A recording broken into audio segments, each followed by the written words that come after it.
It's time to watch some old Dragon's Tale. Or read. Sorry, I meant read. Fucking hell. Might as well be watching at this point since we have a bot running it, but whatever. Why isn't my music loading? Refresh. Come on. Start from the beginning. Alright. Hello, everybody.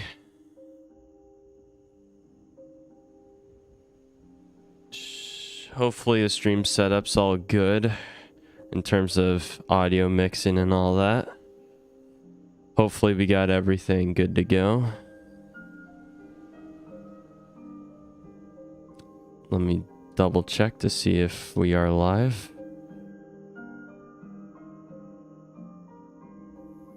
I think we are.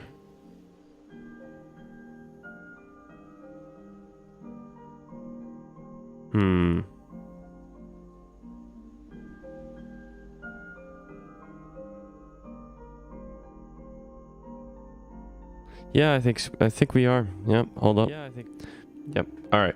We're good. Hello. All right. So, from what I've seen, we got a few chapters to go through. More than Jobless Oblige. More than that. Also, for those of you who are anime onlys and for some reason joined this stream, I know I didn't put any web novel tag on the title of this stream, but please, this stream will contain spoilers. We are reading the web novel, and this is something they typically read after reading the entirety of Mushoku Tensei Jobless Reincarnation. Okay, it's a spin-off work. It's a spin-off work of Mushoku Tensei. So please, if you really do not want to be spoiled, get off the stream. This is not something for you. Now this is mainly for the VOD, because I know some people come in like in the middle of the stream. But with that enough said, this is a warning. Serve this as your big warning. Spoilers. Okay, so we got a few chapters here. Let me double check to see how many. Okay, we have 23. Fucking hell, this is way longer than I thought. All right, I'm not gonna get through all of this in one stream. I doubt I would.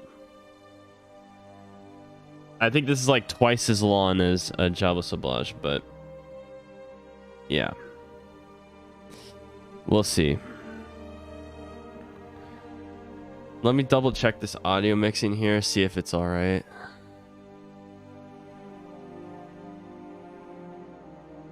The only way I do this is by watching my own stream, so let's double check here.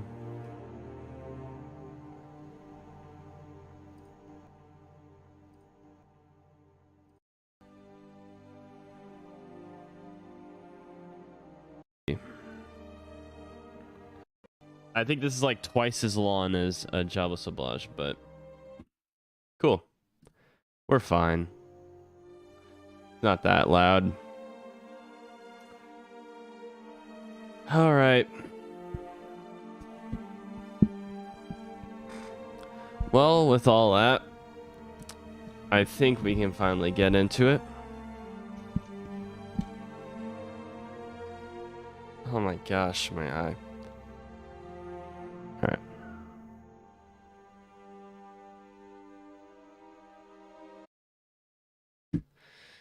And yeah, we're good. Okay.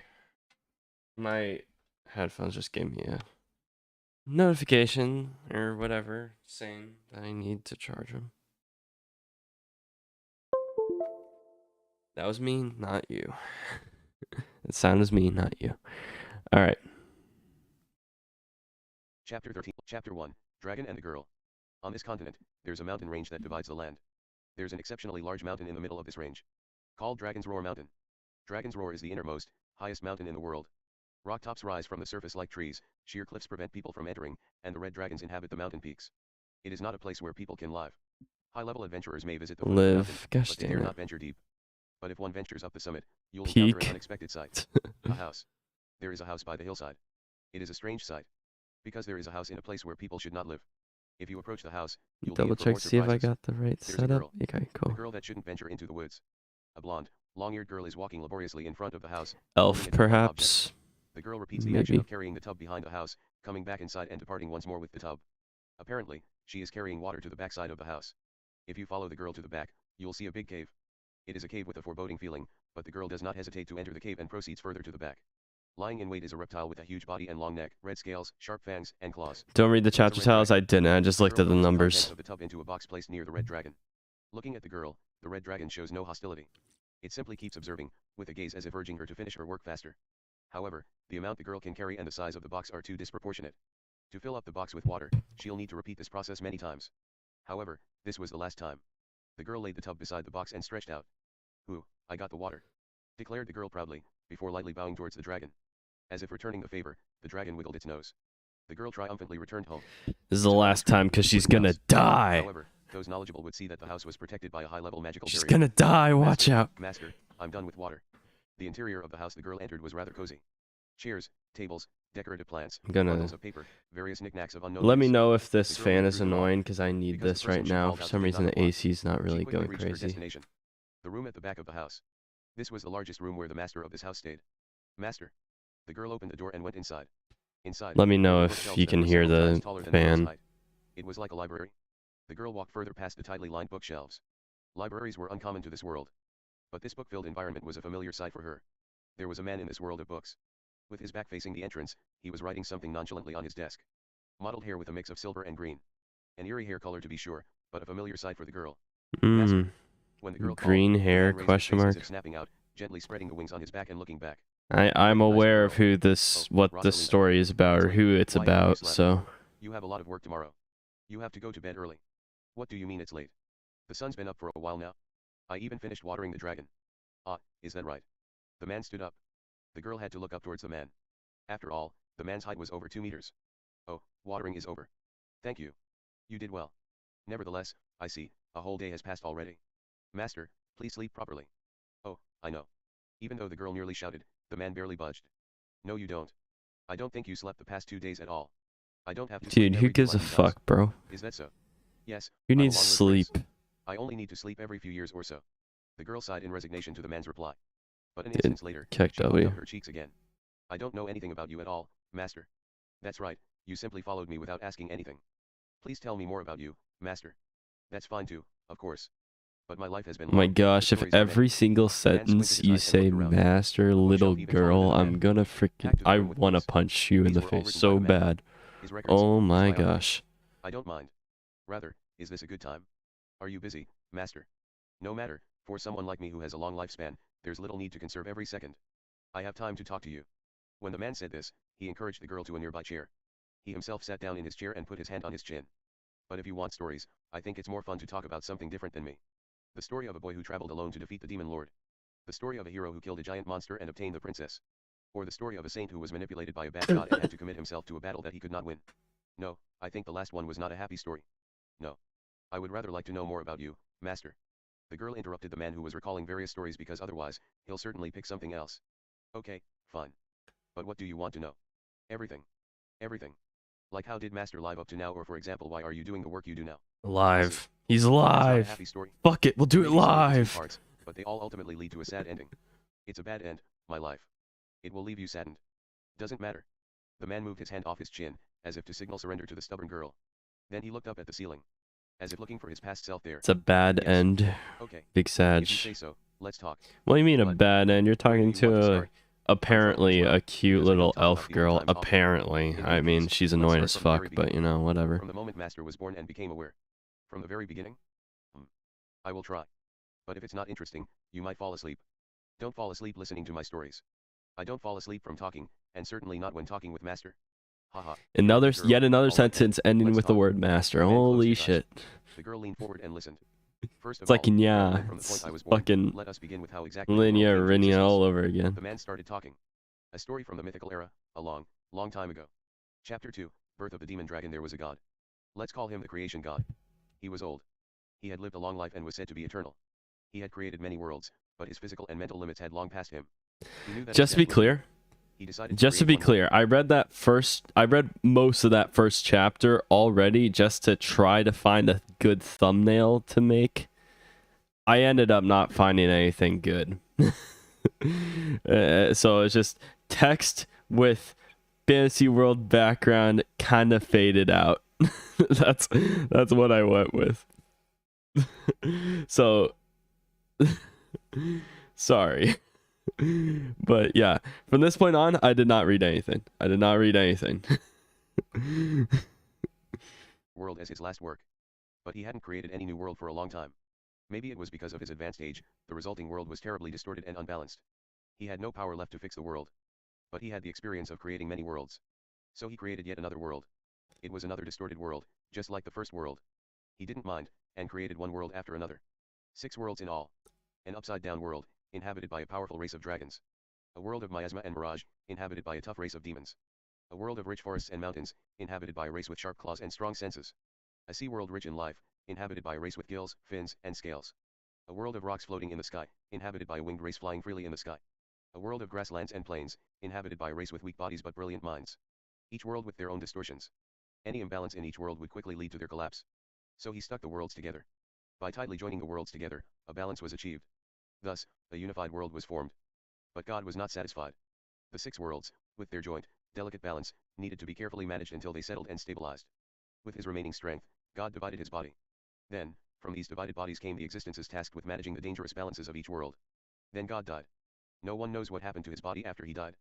Or maybe there was no creation God from the very beginning. Because no one ever saw it. Afterwards, among each of the 6 worlds and their inhabiting races was a special existence. Because of their divine origins, we came to call them gods. Each of the gods descended onto their own world. They came onto their respective races in each world, working diligently to make them prosper.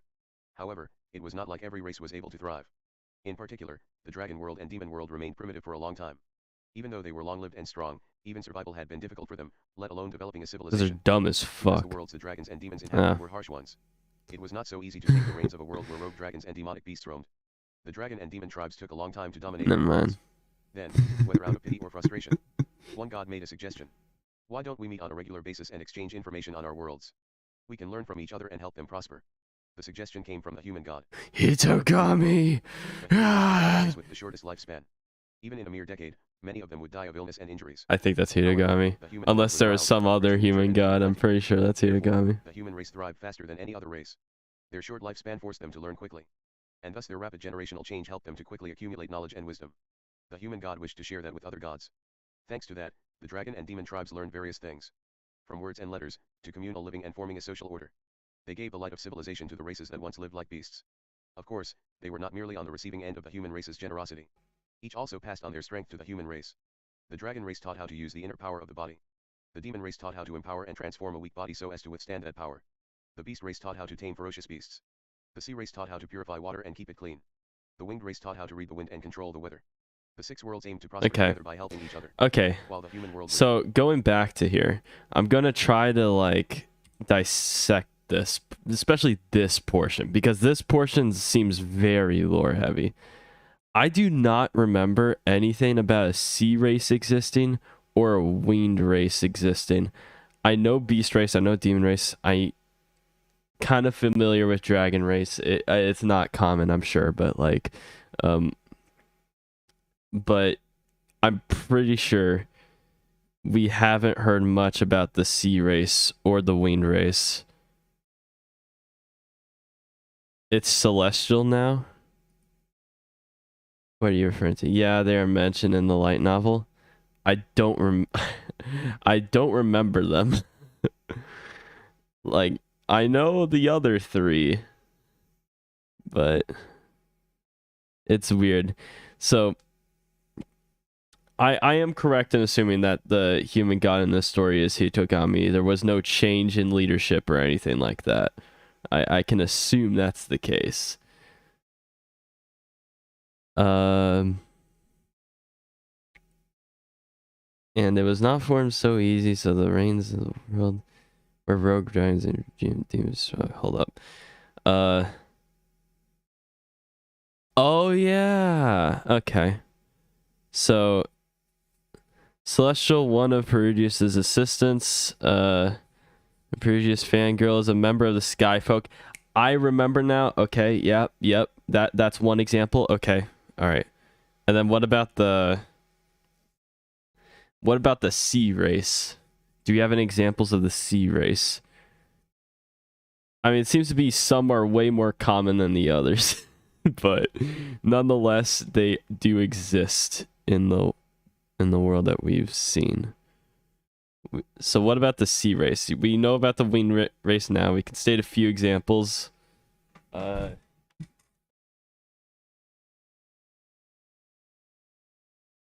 I remember correctly,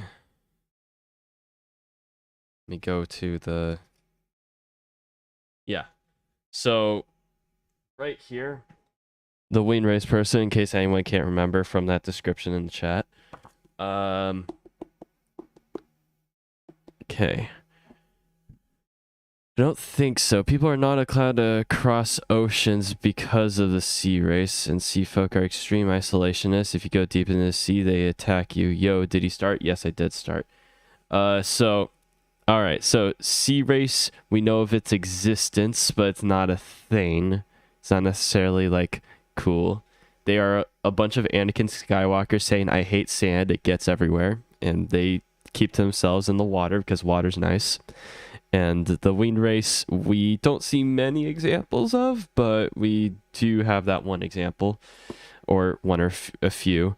And then we have the dragon race, which we'll just use Orsted as the main example. I assume Orsted's counts, because he's the dragon god. I assume he counts. And demon, yeah. Beast, yeah, those two are common. So yeah, okay.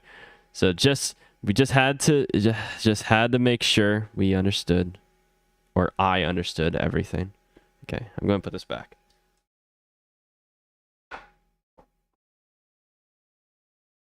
The six worlds aimed to prosper together by helping each other. While the human world was still the most prosperous, all the worlds were developing well. All the gods were confident that they would thrive steadily over the next tens of thousands of years. But no one knew at that time. Not the six gods, not even the creation god. In the interior of the world, a being was quietly born.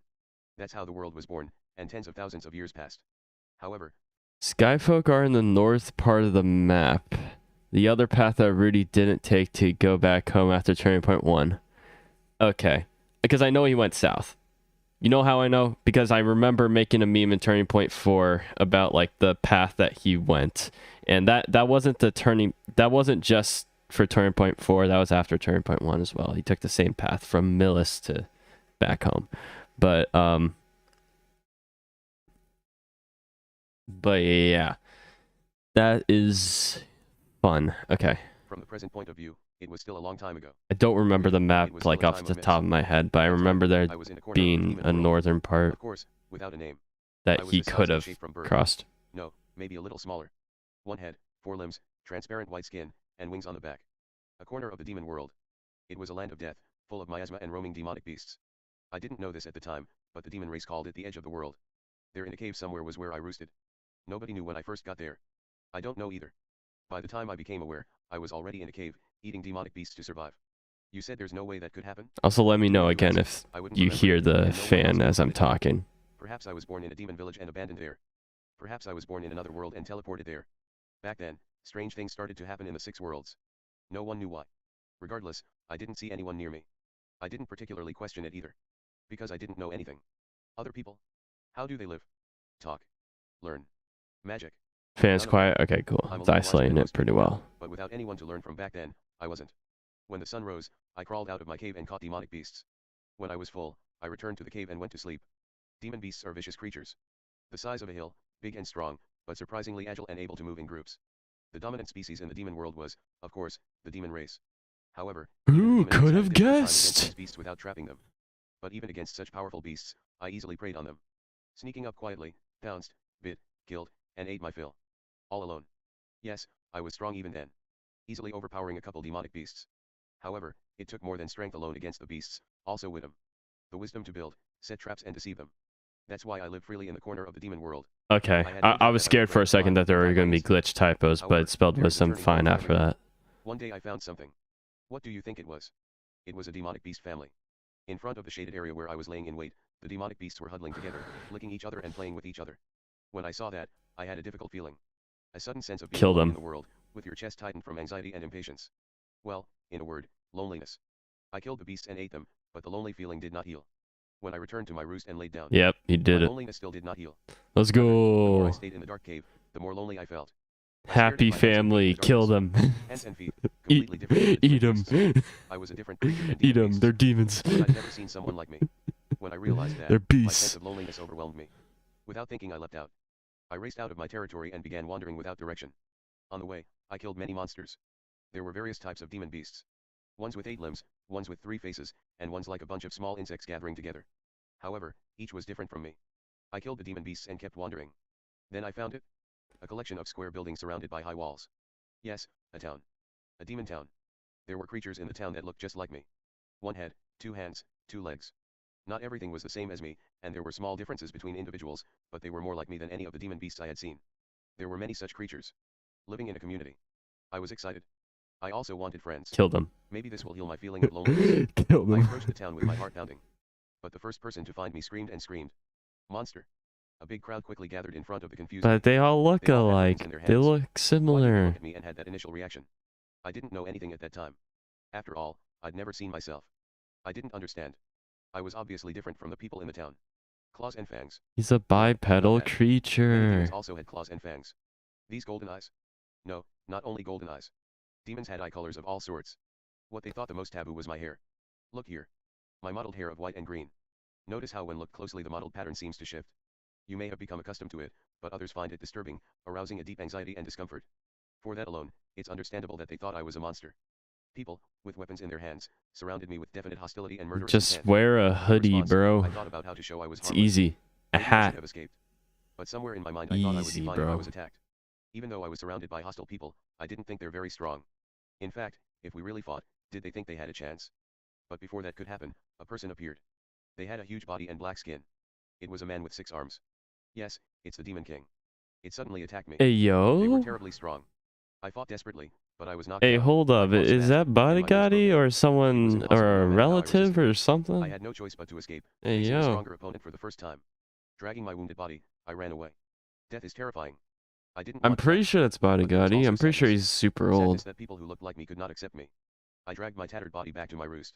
In the dark, quiet, messy cave, Gotta connect the loneliness dots remained. here, man. Pain, sadness, and loneliness. That was all for me. There was no anger. The only question was why. The questions grew and I asked myself many times. I couldn't find the answer though. I guess I might still be looking for the answer. When the wounds healed, I headed back to the village. I knew. I'm sure the same thing will be repeated. But I couldn't help but go. Loneliness was much stronger than pain. I went to the village, watching it with envy, and eventually unable to help myself from getting too close and was driven away. Dude, he's just like Remember, Rudyard. this was something I didn't know Ah, at the time, big but it seemed that I Sag. was feared by the demons as a demonic beast in man form. A powerful creature even the Demon King could not defeat, coming back persistently no matter how many times you drive it away. Thus I lived for hundreds of years, lonely and hurt. But everything has an end. That one day I received a deadly injury. Not defeated by the Demon King. Not defeated by demonic beasts. The opponent was a creature I had never seen before. Its body was 3 times as large as a normal monster and much faster. It had many heads and spit fire and poison mist. It was far stronger than the monsters I had encountered so far. No demonic beast, but a real monster. The monsters of the demon world were much stronger than the ones here. I was burned, pierced, beaten up, and barely escaped with my body. I would usually Alright, go let back me to know the in village, chat if you sunbathe, want me to sleep, remove the and let my chat wounds heal. box below me. But that time, my wounds would not heal and blood continued to flow. It's a bit delayed. Probably because of the monster's poison. I instinctively realized that my death was near. I didn't know anything, but I had some knowledge of death. I'd killed and eaten many demonic beasts. As a witness to tens of thousands of deaths, I knew what death meant. As my consciousness began to fade, I knew I was about to die. And that moment was not too far. I did consider various ways to survive, but there was nothing to be done at that stage. Nowadays I would have used a detoxification technique, but I didn't know anything at the time. That's when he appeared. I decided to come after hearing that there was a monster with the form of a man, but how interesting. From my perspective, I could only sense that someone was there. As I hung on the edge of consciousness, he stared down on me, still bleeding. A mixed race of demons and dragons. Where and how were you born? I looked up to the other person in close. True. He How, looked like me. dude, 1 head and 2 true. legs. That is a good question. How was he born? How the fuck, dude, how do demons and dragons breed? Excuse me? Seems very, very, very strange, but you know, whatever. We'll see how it On the goes. back. The eyes were golden. His fangs and claws were long and sharp. It was just like me. The only difference was that his beard was silver and his skin was covered with silver scales. Is this also due to the influence of the monsters? He saw that I didn't even have strength to get up. Then our eyes met. His gaze was sharp, but filled with an unfathomable warmness. That sight I can still vividly recall. Those eyes I never met before. All right. If the demon god neglected you for so long, he wouldn't mind if I just take you away, even though there are so many uses. What a waste. Of course, I didn't recognize what the words were. However, I remember the sound of those words. I could never forget. So, after learning to talk, I recalled what he said and learned much later. He gripped his fist just above me. Sharp claws pierced his palm, and red blood began to flow. The red blood dripped down into my wounds. Mommy Drake Then, and the wounds, Betty which had no sign of healing Damon. until now, began to close up. When he saw the wounds disappear, he took off his cloak You and wrapped me up. Matt I opened my Damon. eyes in surprise when the pain suddenly disappeared, and saw that he was carrying me out. At the entrance to my roost there was a huge carcass of something. I was surprised yet again. I was familiar with it. It was the monster that nearly killed me. Turned into a tattered corpse. Probably, after mortally wounding me. It was beaten by him. A monster. It's a relief that only a few have appeared in my world. While he said that, my consciousness fell. When I regained consciousness, my surroundings had changed. No more poisonous swamps, miasma, or broken copper soil that I was familiar with. What I saw were mountains. And no ordinary mountains either. Because they're upside down. The mountain grew down from heaven. For a moment I thought I was held upside down. Or the world had inverted on me. But it was different. Gravity was pulling me downwards as usual. But there's definitely a mountain above me. Which And way an was endless sky up below. and which way is Clear down? blue sky and white Okay. clouds as far as I can see. For a moment I didn't realize that was the sky. Because the sky of the Maybe demon world had gravity's almost pulling been you gray. up. There I found myself flying. No, it wasn't me. The person holding me. Yeah, the man who placed me in a cloak and took me away was flying while holding me. You woke up? Don't go wild now. The man said when he noticed that I had woken up. I had never spoken words before, so I didn't understand their meaning. However, I remember that I was afraid of the sky below. I shrunk into myself. The man was satisfied with it and sped up. We flew in the sky like that for a while. This world with inverted mountains and sky was a fresh scenery for me. The man didn't explain anything, and I had no knowledge about it either. But I knew that I had come to a place different from the world I lived in. Okay, I have no Not the clue who world where this I was alone and driven from who a this village. new guy It was a is. different world. From a world I feared that I could no The longer guy who return to. saved When I thought about it, I felt a our little nostalgic for that protagonist dark, here. messy cave, but the sights surrounding me quickly overwhelmed that feeling. It wasn't a place to immerse oneself in nostalgia. After a while, I saw a large mountain. So tall that you couldn't see its peak. The mountain came to dominate the view on our approach. Then without a flap or a noise from the man's wings, we began to descend. Is there something below? I looked down and thought, noticing something on the mountainside. I didn't know what it was, but if I knew back then, I would have called it a landing strip. A stone slab protruded from the side of the mountain, leading to the entrance of a wide cavern. The outcrop made of rock and wood was clearly artificial. As I got closer, I found that there were many people on the outcrop. They looked just like the man. They're creatures with wings, scales, fangs, claws, and golden eyes. Dragon God. Dragon God has returned. Everyone. Get ready to greet him. Ah, Yeah, his true identity was the okay. Dragon God. Ruler of the dragon world and king of the dragon race. Mm-hmm. They Okay. suddenly made a commotion when they saw the Dragon God.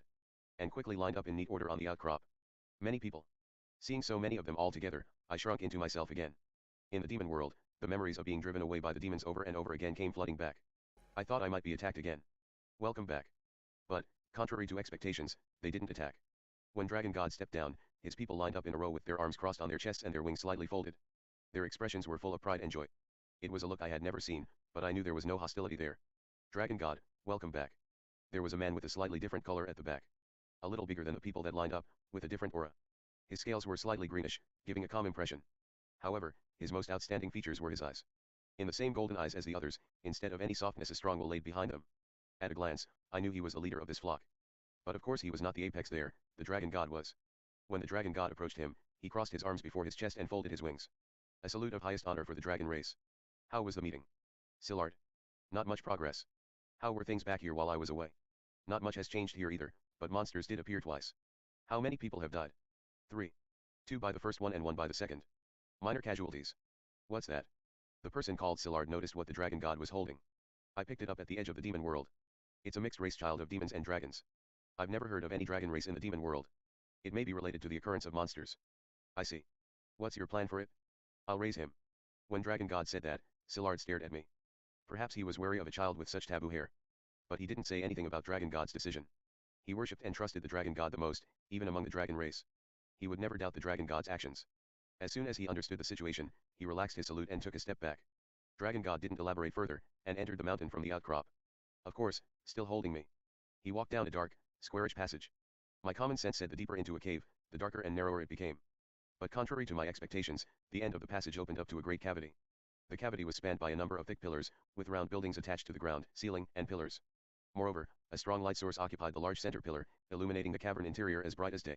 Dude, it's very, it is very tough to keep track of all these descriptions. It is very tough. I'm like trying to focus 100%. Like I haven't read like chat at all the past few minutes, and I'm trying to keep all this in my head. It is very tough. It is extremely tough. Let's just keep reading. Yes, a town in the heart of a mountain. The inside of the mountain was hollowed out and turned into a town. The dragon god jumped and spread his wings. There were people flying about town, but everyone who met the dragon god stopped moving and crossed their arms before their chest in salute. Dragon god continued to fly without responding. I immediately knew where we were going. It was the largest building in the innermost part of the town. From a distance, it was a simple, round building, but when I approached it, I found that reliefs were engraved everywhere on the building. Dragon god landed on a slightly raised outcrop near the center of the building. And he walked inward without hesitation. The inside was as wide as it looked. Great hall, bedroom, passages. No. This translation's fine. This translation's fine. Glad I peeked at that. This translation's fine. It's just there's a lot to keep track of. That's it. This translation's fine. In fact, this is way better than the last one. So, I'm fine. Hopefully, y'all are fine. A story so old you struggle with the English. Oh my gosh. True. Dragon god silently walked down the stairs. There was no hesitation in his movements. It seemed that the destination was fixed. Eventually, when we arrived in front of a room, Dragon god stopped. Even though he stopped, it was only for a moment. After that time, as if after a thought, Dragon god knocked on the door, gently tapping twice, and opened the door. I'm back. Welcome back, husband. I saw a soft cloth bed, a wooden table, a leather chair, and a person sitting on the chair. It was a woman. It was a woman with a completely different appearance than the people flying all around town and at the landing strip. Her skin was white with a red tinge, without scales, and soft. No wings or tail. No sharp fangs or claws. Her belly was slightly swollen. She was a race that I didn't know of. Who is that child? A child of a dragon and a demon. I picked him up near death on the edge of the demon world. Oh, is that right? Will you raise it? Indeed. Then like how that's her first question. Is that a problem? No, everything is the will of Dragon God. After Dragon God put me in the room, he turned to leave. However, he was immediately recalled by the woman. Husband, what is this child's name? Dragon God looked back in response and shook his head, slightly troubled. Bro, what the hell is that showering routine, bro? Please name him properly. A father should name his child. Even one that I picked up. Yes. He looked down at me. I looked up at Dragon God and waited. Laplace. Your name is Laplace. Of course, I didn't understand him then. It was the first time I had a genuine exchange of words with someone. But I understood even then that the man in front of me had spoken a very important word for me. Le la palaciu. That's why I repeated it desperately. That word, my name, I would never forget it. Thus I, Laplace, was born. Chapter 3 Member of the flock Laplace. I was named so. And there we go. And there we go. We got the name of our protagonist here. Finally, Laplace. Yes. Yes. Applause. Oh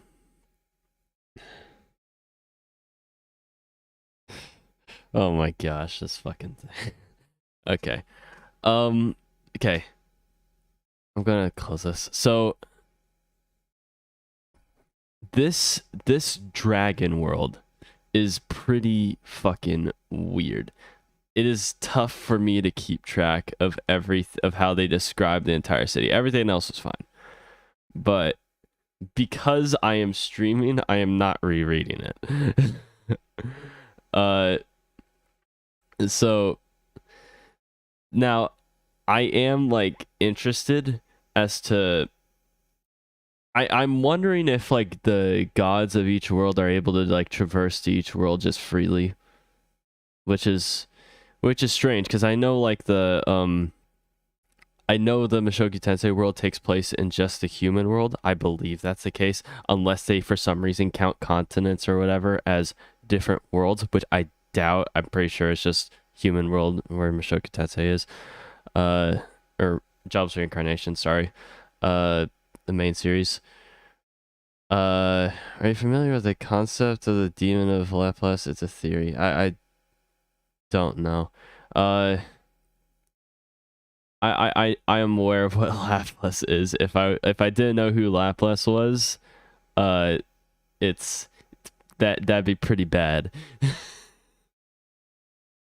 Maybe it's the same thing that people love. Here, let's get that. Okay. All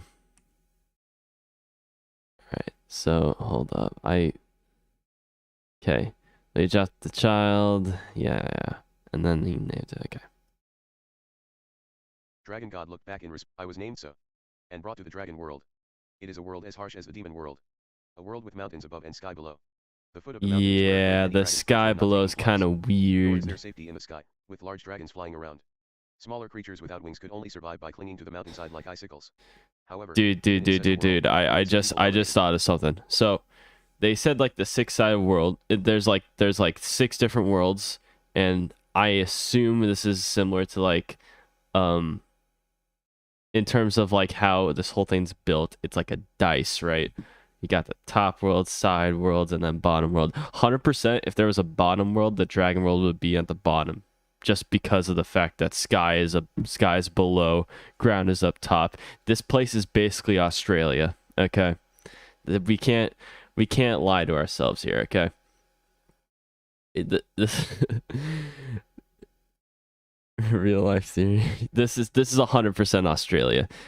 Dragons are basically Australians. That's what we've gathered from this. That's all the lore you need about this dragon world, okay? This is Australia. A race called the dragon race. With wings and sharp claws, bunch of strange creatures here. Making full use of their mighty strength, and hunt dragons in swarms. But they did not start off as apex predators either. Originally, they were weak as well. Hiding in caverns by the hillside, living only where they could not be caught by the large dragons. It was a man who changed it. Yes, it was the dragon god. One day, the dragon god appeared in front of the weak dragon race and demonstrated his power. The power that sleeps within the dragon race, and how to use it. The dragon race has a power called Dragon Toki. With Dragon Toki, the dragon race can multiply their physical abilities manyfold and harden their skin. The power to even pierce the toughest dragon skin in one blow. Yes, like just like sword fighters. That of the dragon Toki was far superior to the others. The strongest power. After the dragon god taught them how to draw out that power and how to use it, the dragon race became dominant. Grouping together, finding strength in numbers, and preying on the dragons. They stood at the top of the food chain. They built a town centered around Dragon God, then exchanged information with other worlds and developed culture and prospered. However, the level of civilization was similar to that of the demons. It wasn't that high compared to today's world. That's because the dragon race was strong enough to survive without developing a civilization. A world where you don't have to worry about foreign foes. A world where you won't have to feel hungry and where someone will give you food even if one does nothing. Peace, a concept foreign to me at the time. I was given a room at the residence of Dragon God. The mansion was one of the most luxurious Australia places in pretty all of Dragon pog. World. Australia is pretty pog at the moment in this fantasy world. Fantasy Australia is pretty pog. But it was much more comfortable than the cave I used to live in. After all, It's technically the demon continent of our world. Stop it. It is not the demon continent. It is upside down. Therefore, it is the dragon world, okay? It is its entire world. It's not just a continent, okay? It's just a world where everything is upside down. That's how it works. It also does not exist. However, there were not so many for the servants to serve. Only Dragon God and his wife, Lunaria. Lunaria almost never left home, probably due to her pregnancy. Dragon God was often away and returned only every few days or so, but when he came back, he always took time with her. She was cherished like a treasure. That treasure drew many curious visitors. Every day someone visited, talked, shared a meal, and went home. But even more than the visitors, she spent even more of her time with me. So much that Lunaria always seemed to by my side. You're Dragon God's adopted son, then you are my child as well. Please rest assured, this is your home too. She decided to raise me according to the words of Dragon God. However, she did nothing to me. All she did was visit my room, sit by my side and watch me serenely. She was a demigod and born noble, so she did not have the concept of education. It was mainly the servants who took care of me. Oh my gosh. Lunaria's words and treated me like a prince. An educated... Me, and dressed me.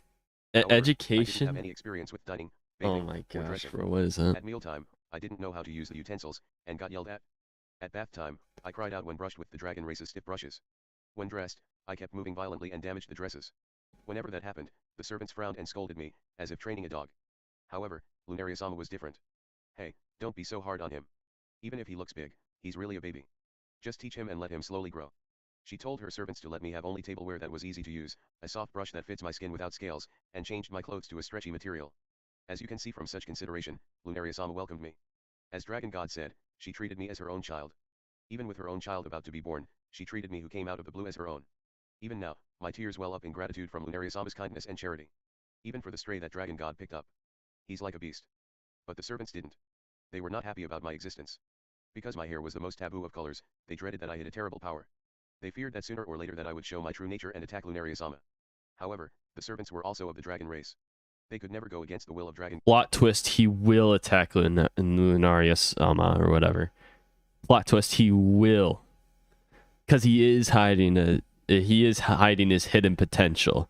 You're going to see Grand Kami Guru or whatever from Dragon Ball Z, the big fat Namekian guy, just places his hand on top, releases his hidden power, and then the entire demon world just explodes. There you go. She's going to die. Calling it right now. Just because of Laplace. Calling it right now. God and Lunaria Sama. They obediently That's followed foreshadowing. suit. I'm calling it. They were all ready to shield and protect Lunaria Sama from me in an emergency. Strongly resolved to serve Lunaria Sama and be vigilant around me. Yet, it's not like I did anything. No, I did do various things. Basically, only before Lunaria Sama. Of course, I wasn't keeping an eye out for Lunaria Sama. Super Kami Guru. I was Yes. trying to protect her. Yes, I yes, had no yes, knowledge, yes. But I had wisdom. I knew who healed my fatal wound and rescued me from that lonely place. Now, here at the nest of my benefactor, surrounded by those of his flock, I was made a member of the flock as well. I swore to protect the woman who supports the boss from behind. But it was the first time for me to be a member of the flock. As a member of the flock, I did what I could. Every day, I walked through every corner of the mansion and checked for any abnormalities. Bro, when is he using his freaking magic, bro? It was the wisdom that I gained from fighting demonic beasts Come and monsters in on. the shape of a man. If you patrol daily your territory for any abnormalities, you will naturally understand the danger. Of course, visitors are different from intruders. I knew that the boss of my flock was also the boss around here. Respect for the strongest. If you can do that, you are not an intruder. That's how I protected the mansion and Lunaria Sama. I never left the mansion. I devoted myself to my job, making protecting the nest my mission. So like a guard dog. Don't say that. Even if my flock did, I never thought that myself. But in reality, I might have acted like a pet or something. Since it benefited Lunaria Sama, myself, and the servants too, I continued my work faithfully. Occasionally, Dragon God would return to visit Lunaria and see me. That Bro, became our when is agreement, Rudius gonna and show we up? passed it True, one to another. bro. 1 year. It might seem like a long time, but for us who live tens of thousands of years, it was Live. like 3 days. Keck It would W. have been strange if this went on for hundreds of years. But that didn't happen. Whether feeling sorry for the loyal watchdog, or deciding that I can do better, Dragon God decided to begin my education. So, you're the kid that the Dragon God picked up, and that's the ominous hair just like I heard from the rumors. A very blunt person said. One day of the blue, she suddenly arrived at the Dragon God mansion, rushed to my corner of the mansion, and began one-sidedly hurling words at me. Dragon God has ordered me to train you, so your education is now my responsibility. I will not discriminate because you are a mixed race with the demons. I'll just treat you as a scaleless dragon. The educator was a woman. A dragon race with exceptionally large wings and beautiful white scales. Without regard to my own confusion, she continued her lectures. Of course, I didn't understand her either. After all, I still didn't understand the dragon language yet. Lunaria Sama raised me, but didn't teach me anything. Again, she was part of a royal family, so she probably didn't think she needed to do that. The servants as well. Teaching the language to those who don't speak wasn't part of the job. Woo. I groaned and threatened the woman. She broke into the mansion and acted hostile towards me. I was still part of the flock, albeit at the bottom of the totem pole. Haha. That's a good look. But I'll absolutely make you obedient. Don't resist. But she didn't attack. Woof. I just needed to shout. If I yelled out, the whole flock would be alert to the danger. Whether they come to fight or run away, I could buy them time. I thought that of my duty at the bottom of the pack. Come on, fight. I'll give you a beating so you understand your place here. Grrrl. I didn't move against the woman's provocation. Because there was commotion in the mansion after I raised my voice. A group of people were approaching. Servants of Lunaria Sama. The moment I was waiting for. Ah, you won't attack. A sign of wisdom. I'm still laughing at the freaking multiple R's there. And readied myself for battle. I crouched down, ready to pounce. If we all attacked at once, our chances would improve. It was the wisdom of the demon world, but a universal rule as well. Ah. Finally showing your true nature. But the servants didn't act as I expected. Rather than the woman, they surrounded me instead. Bearing claws and fangs against me, with their vulnerable backs toward the woman. Woo. I didn't understand why. I was supposed to be part of the servants' flock. They even gave me food. Even though we had an intruder, they showed me hostility instead. Well, they were wary of me from the beginning, certainly. Anyway, I was shocked and remembered the loneliness I felt once more. I felt sad that I was alone even there. What are you doing? A quiet but penetrating voice echoed. It's Lunaria Sama. When she entered the room leisurely, she saw I was surrounded by claws and fangs and looked displeased. To be honest, I thought she was the same as the servants. Lunaria Sama, it's dangerous. Please back down. What is dangerous? Lunaria Sama slipped through the servants, trotting to me. There was no time for the servants to stop her. No, the servants did try to stop, but Lunaria Sama passed between them without any Don't regard. tell me I I fucking didn't really know called what it. kind of power she wielded, but I thought she was just Dragon God's wife. She hugged the terrified me, and with an insulting gaze she said, "Have you forgotten the word of Dragon God, who told you to care for this child?" I'm sorry. The servants immediately crossed their arms before their chest and folded their wings. Come I remember on. that time well. After all, I'd never been shielded by someone like this. But I was looking for something else. I was eager to help and Killer. be helped. to protect each other and live our You're a lives. monster, So, Laplace. even Killer. if I later learned of Lunarius-sama's origin, my anger and hatred did not turn to her. I still respect and love her. Well, let's leave that for now. Lunarius-sama watched as the servants backed down and turned toward the woman. What happened, Dragon General? What business do you have with my house? Even the Dragon Commander crossed her arm and folded her wings to salute Lunarius-sama. I was asked by Dragon God to educate Laplace. Lunarius-sama looked blankly in response for a moment. But her attitude soon softened. Then my apologies about this commotion. Laplace, he doesn't yet know our language. That's fine. I'm used to training rampaging children. No problem. When she said so, Lunarius-sama sighed in relief. Then, after stroking my wing slightly, she stood up. Laplace. Learn well. Lunarius-sama said, with a gentle step, left the room. The servants also followed. And only her and I remained in the room. Well, let's continue, coward. She provoked me just as before. Curling a finger toward me and flicked it. Without sharing words, it's the universal gesture for come at me. As I heard later, when educating someone, she always tries to teach hierarchy first. Say something from above, knock down until they submit. Then they'll listen to what you say. Especially effective for beasts and children who do not understand things. In fact, she tamed red dragons that way. It's the reason she was chosen as my teacher. She was the only one with the appetite to teach a feral child from the demon world. By the way, it wasn't like I did as she intended. I stared at her, never bared my teeth or claws. Of course, neither growl nor shout. I kept silent and listened. What now? Are you scared? Come at me. Not acting to her expectation, she grabbed my arm rather violently. But I ignored her. On the contrary, I just stood and looked at her without resistance.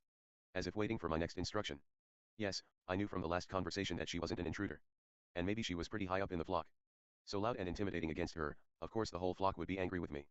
I was even regretful. So you gave up already?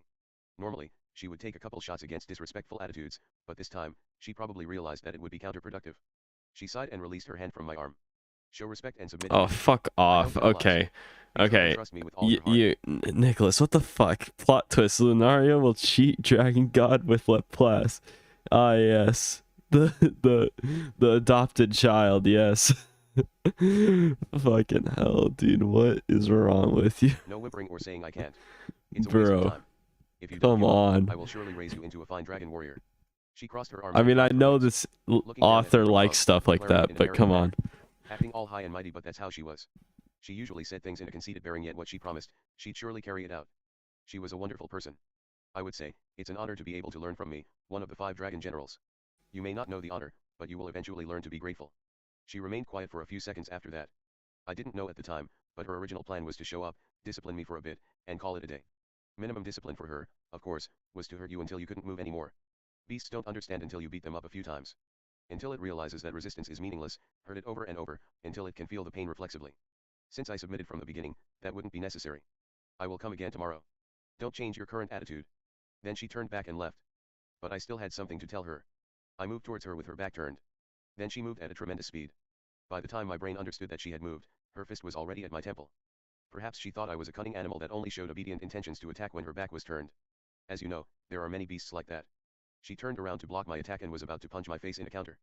But she stopped. Because there was no attack. I was just in a familiar pose for her. A pose with folded arms and folded wings. Yes, the salute of the dragon race. Lape. Lollaplace. I only know that one word. I didn't know the language, so I could only say No, those although, are two by the way, words. I didn't even understand anything I she said. and Laplace, okay? Dragon General from the Armored Dragon Tribe, Dora. Remember it? Dora. She said her name. For the first time, as if realizing she had yet to introduce herself. Dora, bro. The first thing I heard from my educator was her name. Dora the And the next day, my Explorer, education by no. Dragon General Dora began. Chapter 4 Dragon Race Training. In the first year, Dora-sama taught me only words. I wouldn't learn anything if I didn't learn to talk. Dora-sama said it takes 10 years to master the language. When taming wild red dragons, it takes about that long to be trained to follow commands. Since I grew up never learning to speak, it was only natural to expect as much. But contrary to her expectations, I was a quick learner. I remember her every word and sentence, constantly practiced it myself, and worked diligently to internalize their meanings. Soaking up knowledge like a dried-up sea sponge, I took only a year to become fluent in the dragon language. Once I learned to speak, the rest followed quickly. Dora-sama taught me writing, history, geography, status, relationships, etiquette, industry, and various other common knowledge of the dragon race. Mountains above. Economics. Red dragons roam at the base of the mountain while red dragons and blue dragons roost at the peaks, each having their own territory and nests. Yes. Red dragons and blue dragons occupy different niches, separated by the cloud layer. Blue dragons fly at a lower elevation. Only when they brood their young once every few centuries do they descend on the mountaintop. Red dragons are more aggressive and territorial. It was red dragons that attacked and preyed upon our kind on the mountains. But that was in the past. Indeed. The time when the dragon race still fought the red dragons was long gone. Now we merely one-sidedly hunt them for meat or turn them into livestock. Isn't Dorasama the one that domesticated the dragons? Ah, you remember that. Any other questions? What's underneath the sky? It is said a monstrous black serpent feeds on the carrion that falls from above. Although I've never seen it myself. Dorasama answered everything I asked. Always responding earnestly if she doesn't know or hasn't seen it, she'll say so, taking great care to teach me everything she knows. Sometimes it's something she doesn't know, but she'll investigate and return with an answer. Dorasama wasn't normally such an eager educator, but as Dragon God's most loyal lieutenant, it was unforgivable to fail a direct command from Dragon God. There was no better education than from Dorasama. In retrospection, it was a great honor to be taught by her. All right. It's only due to her that I'm so All well right, versed I'm in the dragon sorry, world. but I can't help but think this. How does weather work in the dragon world? Is it just clear skies all the time, or is there somehow, some way, clouds that form below? Because that would make absolutely no sense if gravity's working like that. Dude, this entire dragon world doesn't make sense, dude. Nothing makes sense. Like, how the fuck? Like, I'm just thinking, like, it has to be just clear skies all the time, right? It has to be. I don't, canonically there isn't plants on the dragon world. Yeah, right. Okay, so no precipitation. Where the fuck does the water or any food come from? What? So you said there's no plants, which makes sense if there's no like rain or whatever to spawn or whatever. So how the fuck is all meat food chain? But where does the meat come from? What the fuck? Where the fuck does the meat come from? None of this makes any sense.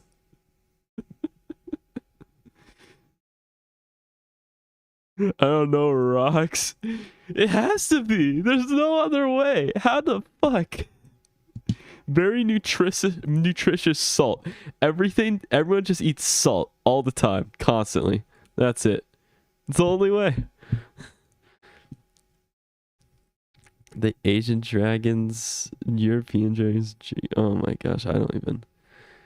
I don't know. They eat those the way. They eat those the way up. Oh my gosh. Okay. I know that they eat dragons. They just said that they domesticate red dragons, but like this doesn't whatever. What did I learn? Well, there's so much I don't know where to begin. First, where I was, the largest mountain and center of the dragon world, was the Dragon Roar Mountain. Isn't that where we're at now? No, our current mountain is the one I renamed. But let's leave that aside for now. The city in the hollowed out center of Dragon Roar Mountain was called Chaos. It was basically the capital of the dragon race. All of my tribe lived there, so it was heavily populated. Dragon God's mansion, administrative offices, post offices, libraries, research facilities, barns, food storages, dragon warrior bases, and other important facilities were there. Of course, the dragon race had more than Dragon Roar Mountain. The world had 122 towns, each inhabited by various tribes of dragon race. Compared to Dragon Roar Mountain and Chaos, all others looked like villages in comparison. Of course, in a dangerous world where vicious dragons roamed, there were no real villages. Because every tribe must have sufficient battle strength to exterminate red dragon nests. If not, they'd likely be annihilated by the red dragons instead. We aren't talking about a mythical era? Aren't cities just like that here? By the time I arrived, it was already like this. In the first place, we learned how to build cities from the human race. Ignoring the time before the meeting of the gods, nowadays every world is more or less like this. If you don't look too closely. Dragon God loved the dragon race dearly, and diligently protected his people. But even he could not protect all 122 towns by himself. Dragon God was powerful, but he's not omnipotent. There are places out of his reach as well. That's why from the dragon race he made the 5 most powerful individuals the dragon generals, and entrusted them with protecting the world. The 5 dragon generals. Alright. From the Saint Dragon tribe, Dragon General Sillard. From the Dragon tribe, Dragon General Maxwell. From Max. The Dragon tribe, Dragon General Chaos. From the Sturdy Dragon tribe, Dragon General Crystal. From the Armor Dragon tribe, Dragon General Dora. They helped Dragon God to defend the dragon race. The 5 dragon generals swore to absolute most loyalty to intimidating Dragon God, of them and Dragon God all. entrusted them with the most important tasks. Their composition was unchanged even as the dragon race multiplied. Feed on mana, but where the fuck does the mana come from? It was said that even amongst the 5 dragon generals Dorasama was particularly loyal to Dragon God. Dorasama took that as a great point of pride. She strived for the Armor Dragon tribe and all of Dragon because race mana level. No particular comes from like life sources, right? From what I understand. Or is it just energy? If if this place isn't solar powered, then I am like extremely confused. That's all I'm gonna say. Reason, it was her choice. Because she thought that was only proper. Dragon God saved your life, so dedicate your life fully in service of Dragon God. So she taught me as well. Constantly. Yes, Dora-sama. I dedicate my all to Dagon God. Of course I concur earnestly. Dagon. Perhaps my education was more akin of brainwashing, or maybe I always thought that way. After experiencing loneliness, near death, and despair in the demon world, I could never forget Dragon God as my savior that day. Haha, you'll become my finest student. Dora-sama was happy to see my loyalty. Most people, after constant brainwashing from Dora-sama, would eventually resort to, I know, you don't have to keep repeating yourself. Of course, nobody really disagreed, because every member of the dragon race worshipped and swore loyalty to Dragon God. But for Dora-sama, stop repeating yourself was a sign of disloyalty. True loyalty means you can always say it with words. Yeah, like me. By then, I learned a bit more about Lunaria-sama. Lunaria-sama is Dragon God's wife. I heard she's the daughter of the human god, but I don't know the details. Dragon God brought Lunaria-sama back with him. About 1,000 years ago. To Dora-sama, that wasn't very long ago. Dragon God suddenly brought Lunaria-sama back one day and declared her as his wife. Why would Dragon God marry someone not from the dragon race? Dragon God did not elaborate. Of course, there were some complaints. Why not someone from the dragon race? There were many women worthy of Dragon God in the dragon race. Dora-sama included. But Dora-sama never objected to not being chosen. She said. Dragon God-sama had his own considerations. He always thinks about us, the dragon race. Even when he does something we don't understand, it's done for the future of our race, so I don't need an explanation. A bit fanatical? You just don't appreciate her loyalty. Let's return to Lunaria-sama. Of course, there was a long gulf between Lunaria-sama and the dragon race. After a century or so, We're gonna ignore the fact that potentially Hitogami is Laplas's grandfather. We're gonna ignore that, okay? Gonna ignore that, and we're gonna keep going. We're gonna get it out of our system now, and we're gonna keep going. I'm pretty sure, again, I'm pretty sure it's Hitogami. Otherwise, that'd suck. But, you know, we're just gonna keep going. grumbling about her had And dissipated. keep going. Because Lunaria-sama was ever benevolent, like a goddess. When talking with her, everyone always felt an unusual peace. As if everything was forgiven. After talking with her, everyone could accept her as the wife of Dragon God. My feelings for her were beyond loyalty, though. I hadn't forgotten how she cared for me in the past year. She truly welcomed me. Even if it was Dragon God's orders, even though we couldn't talk, she took care of me, never keeping her distance from me. Because of her, because of Dragon God, I was able to feel accepted there. That's why I wanted to protect the roost where everyone lived. Even though I couldn't say it, or rather it felt impolite to say. But I thought of her as my mother. Anyhow, that was how I learned everything about the dragon race. After 5 years, I thought there was nothing I didn't know. Of course, compared to now there were many things I had yet to see, but I had learned so much. After I learned the language and accumulated knowledge, Dora-sama began to take me outside. Visiting the town where so many dragon race lives, I couldn't wait. I stepped into the town that I dreamed so often about when I lived in the demon world. Damn, Dora. Open spaces, so many houses, popular shops, entertainment plazas. Everything was so fresh to me. However, I did not feel welcomed by the members of the dragon race that passed by. When they saw my tabooed color hair, they frowned and stayed away from me. But surrounding me and trying to drive me out of town, that never happened. Because the information that I was taken in by Dragon God had already circulated, and that I was carried by Dora-sama. When they found Dora-sama, they crossed their arms neatly before their chest in salute. I wouldn't be kicked out. When I realized that, I began to look around us. What's that big building over there? What's inside? Even though I learned a lot of things, I never saw them in person. My curiosity was immeasurable. I looked around curiously and asked many questions. My Dora-sama, disappointment is what is that? immeasurable, It's a and my play store. day is ruined. Dora-sama, what's that? It's in the Eastern Plaza. It seems like they're hosting a play today. Dora-sama, the one flying has a weapon. That's a dragon warrior. Their weapons are made by chaos. Dora-sama diligently answered every Chaos. elaborated on subjects she knew well. I suddenly stopped in my Fucking track. chaos, bro. Dora-sama, I would like to Chaos. see the building. You're not permitted to right now. I'm here to Over kill here. chaos. Dora stopped her wings and landed somewhere. It was a huge square over 100 meters on one side. In the open space, large dragon race were paired together. Some of them noticed Dora-sama and saluted. When Dora-sama answered it, she dropped me down and faced me. Dora-sama, this is a training ground. Indeed. Training ground. The place where dragon warriors train their bodies. Dragon race must be strong. You have been chosen by Dragon God, so you must have the strength to overcome any who wishes to harm Dragon God. Is it wrong? No. Good reply. Then you know what you must do. Yes. After knowledge was combat training. Fighting was the next most important thing after language for the dragon race, with evil dragons lurking even one step beyond town. That was why the dragon race learned to fight at a certain age, regardless of gender. No, since language and fighting were both important, regular dragon race children learned them both at the same time. Well, let's leave that for now. Okay, then come on. I'll teach you how to fight like a dragon race. Dora-sama posed in front of me. She lowered her waist, leaning forward, and placed a hand on her waistline hidden, her wings ready for takeoff at any time. Likewise, I mirrored the pose in imitation. Idiot. Receiving an immediate rebuke from Dorasama, I trembled. Who told you to pose? I said fight. If I said fight, you fight. Show your murderous intent and attack me. Ah. As I remember now, it was a rather ferocious scolding. She taught fighting by first training the fighting spirit. She would never teach finer techniques from the start. The most important thing in a battle is the will to kill the opponent. Most dragon race would be troubled when Dorasama said that. I couldn't kill Dorasama. But fortunately I was different. I heard the words, and immediately fell on all fours. It was the same style as when I was living in the demon world. In my line of sight only my instructor remained, Dorasama, and she became my prey. Was there doubt? There was no reason. I knew how to fight. And Dorasama told me to fight. So I obeyed. Good, come. Dorasama took my murderous intent head on. Fu.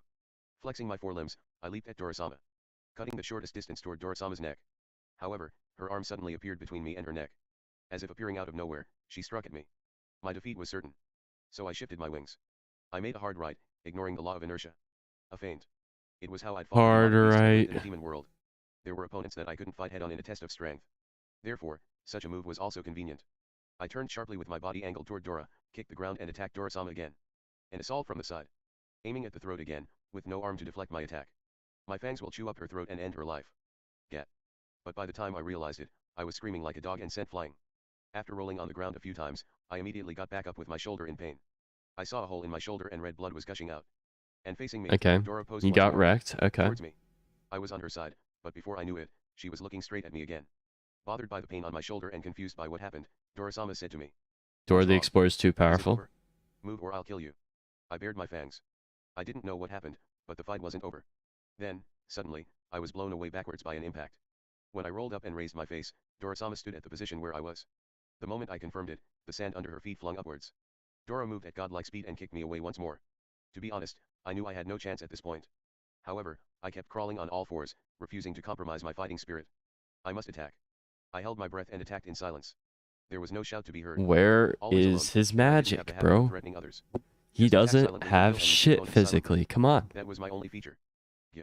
However, my only feature was about to be crushed by Dorasama. She turned toward me. Still posed. she turned toward me. Fireball. Be But did the nothing. classic wizard. seemed to. Come on. But it wasn't that way. Dora was moving in response to my movement. Instead of falling to my feint, using her wings to change direction in an instant and piercing me with another punch. What's wrong? 3-cost spell. Come on. Come on. Come until I die. Or I'll kill you. Dorasama's attacks continued, swearing. Every time I got up, I was scooped somewhere by a limb, and blood gushed out. Okay, come on. The scales of the dragon race will only get tougher when they come off. Eldritch You have no Blast. scales, but the same thing applies. Be strong. Different Baldur's Gate I didn't give up. reference. Every time I was Something. pierced and blown away, I got up and went to Dorasama. Why would you do that? Because Dorasama told me to do that. I was just foolishly listening to the instructor. Such combat training continued until I fainted. I learned the following about a few days after the start of combat training. That day, I was beaten up and fainted as usual. I usually wake up to my own room in Dragon God's mansion. Get up, hey, get up. But when I woke up that day, I was in a slightly different place. We'll slow down. Yeah, on yeah, I know something else from Elfin, today but until like nighttime. I'm It just wasn't a saying, circular training like ground with sandy ground, nor my I own know room where he's would sleep. proficient at it. There was a gentle slope. There are some jumping platform-like scaffolds on the slopes, where much smaller children than I jump off with a run-up, flutter their wings only to fall to the ground in failure. They fell like 4 to 5 meters, but they were off Dragon Race. Although slightly scratched, Of the they immediately stood up and climbed the slope again. This is flight training ground. When Dorasama said, some of the children ran over and approached us. Dorasama. Dragon General Dorasama. I'm your fan. Please teach me how to fly. Who is that guy with the strange hair? When the children came to Dorasama, they crossed their arms and made the highest salute. One was pointing at me disrespectfully, but Dorasama ignored him. It was a typical reaction for children. This guy can't fly yet, so I'll train him from scratch until he can. Flight is the foundation of the dragon race.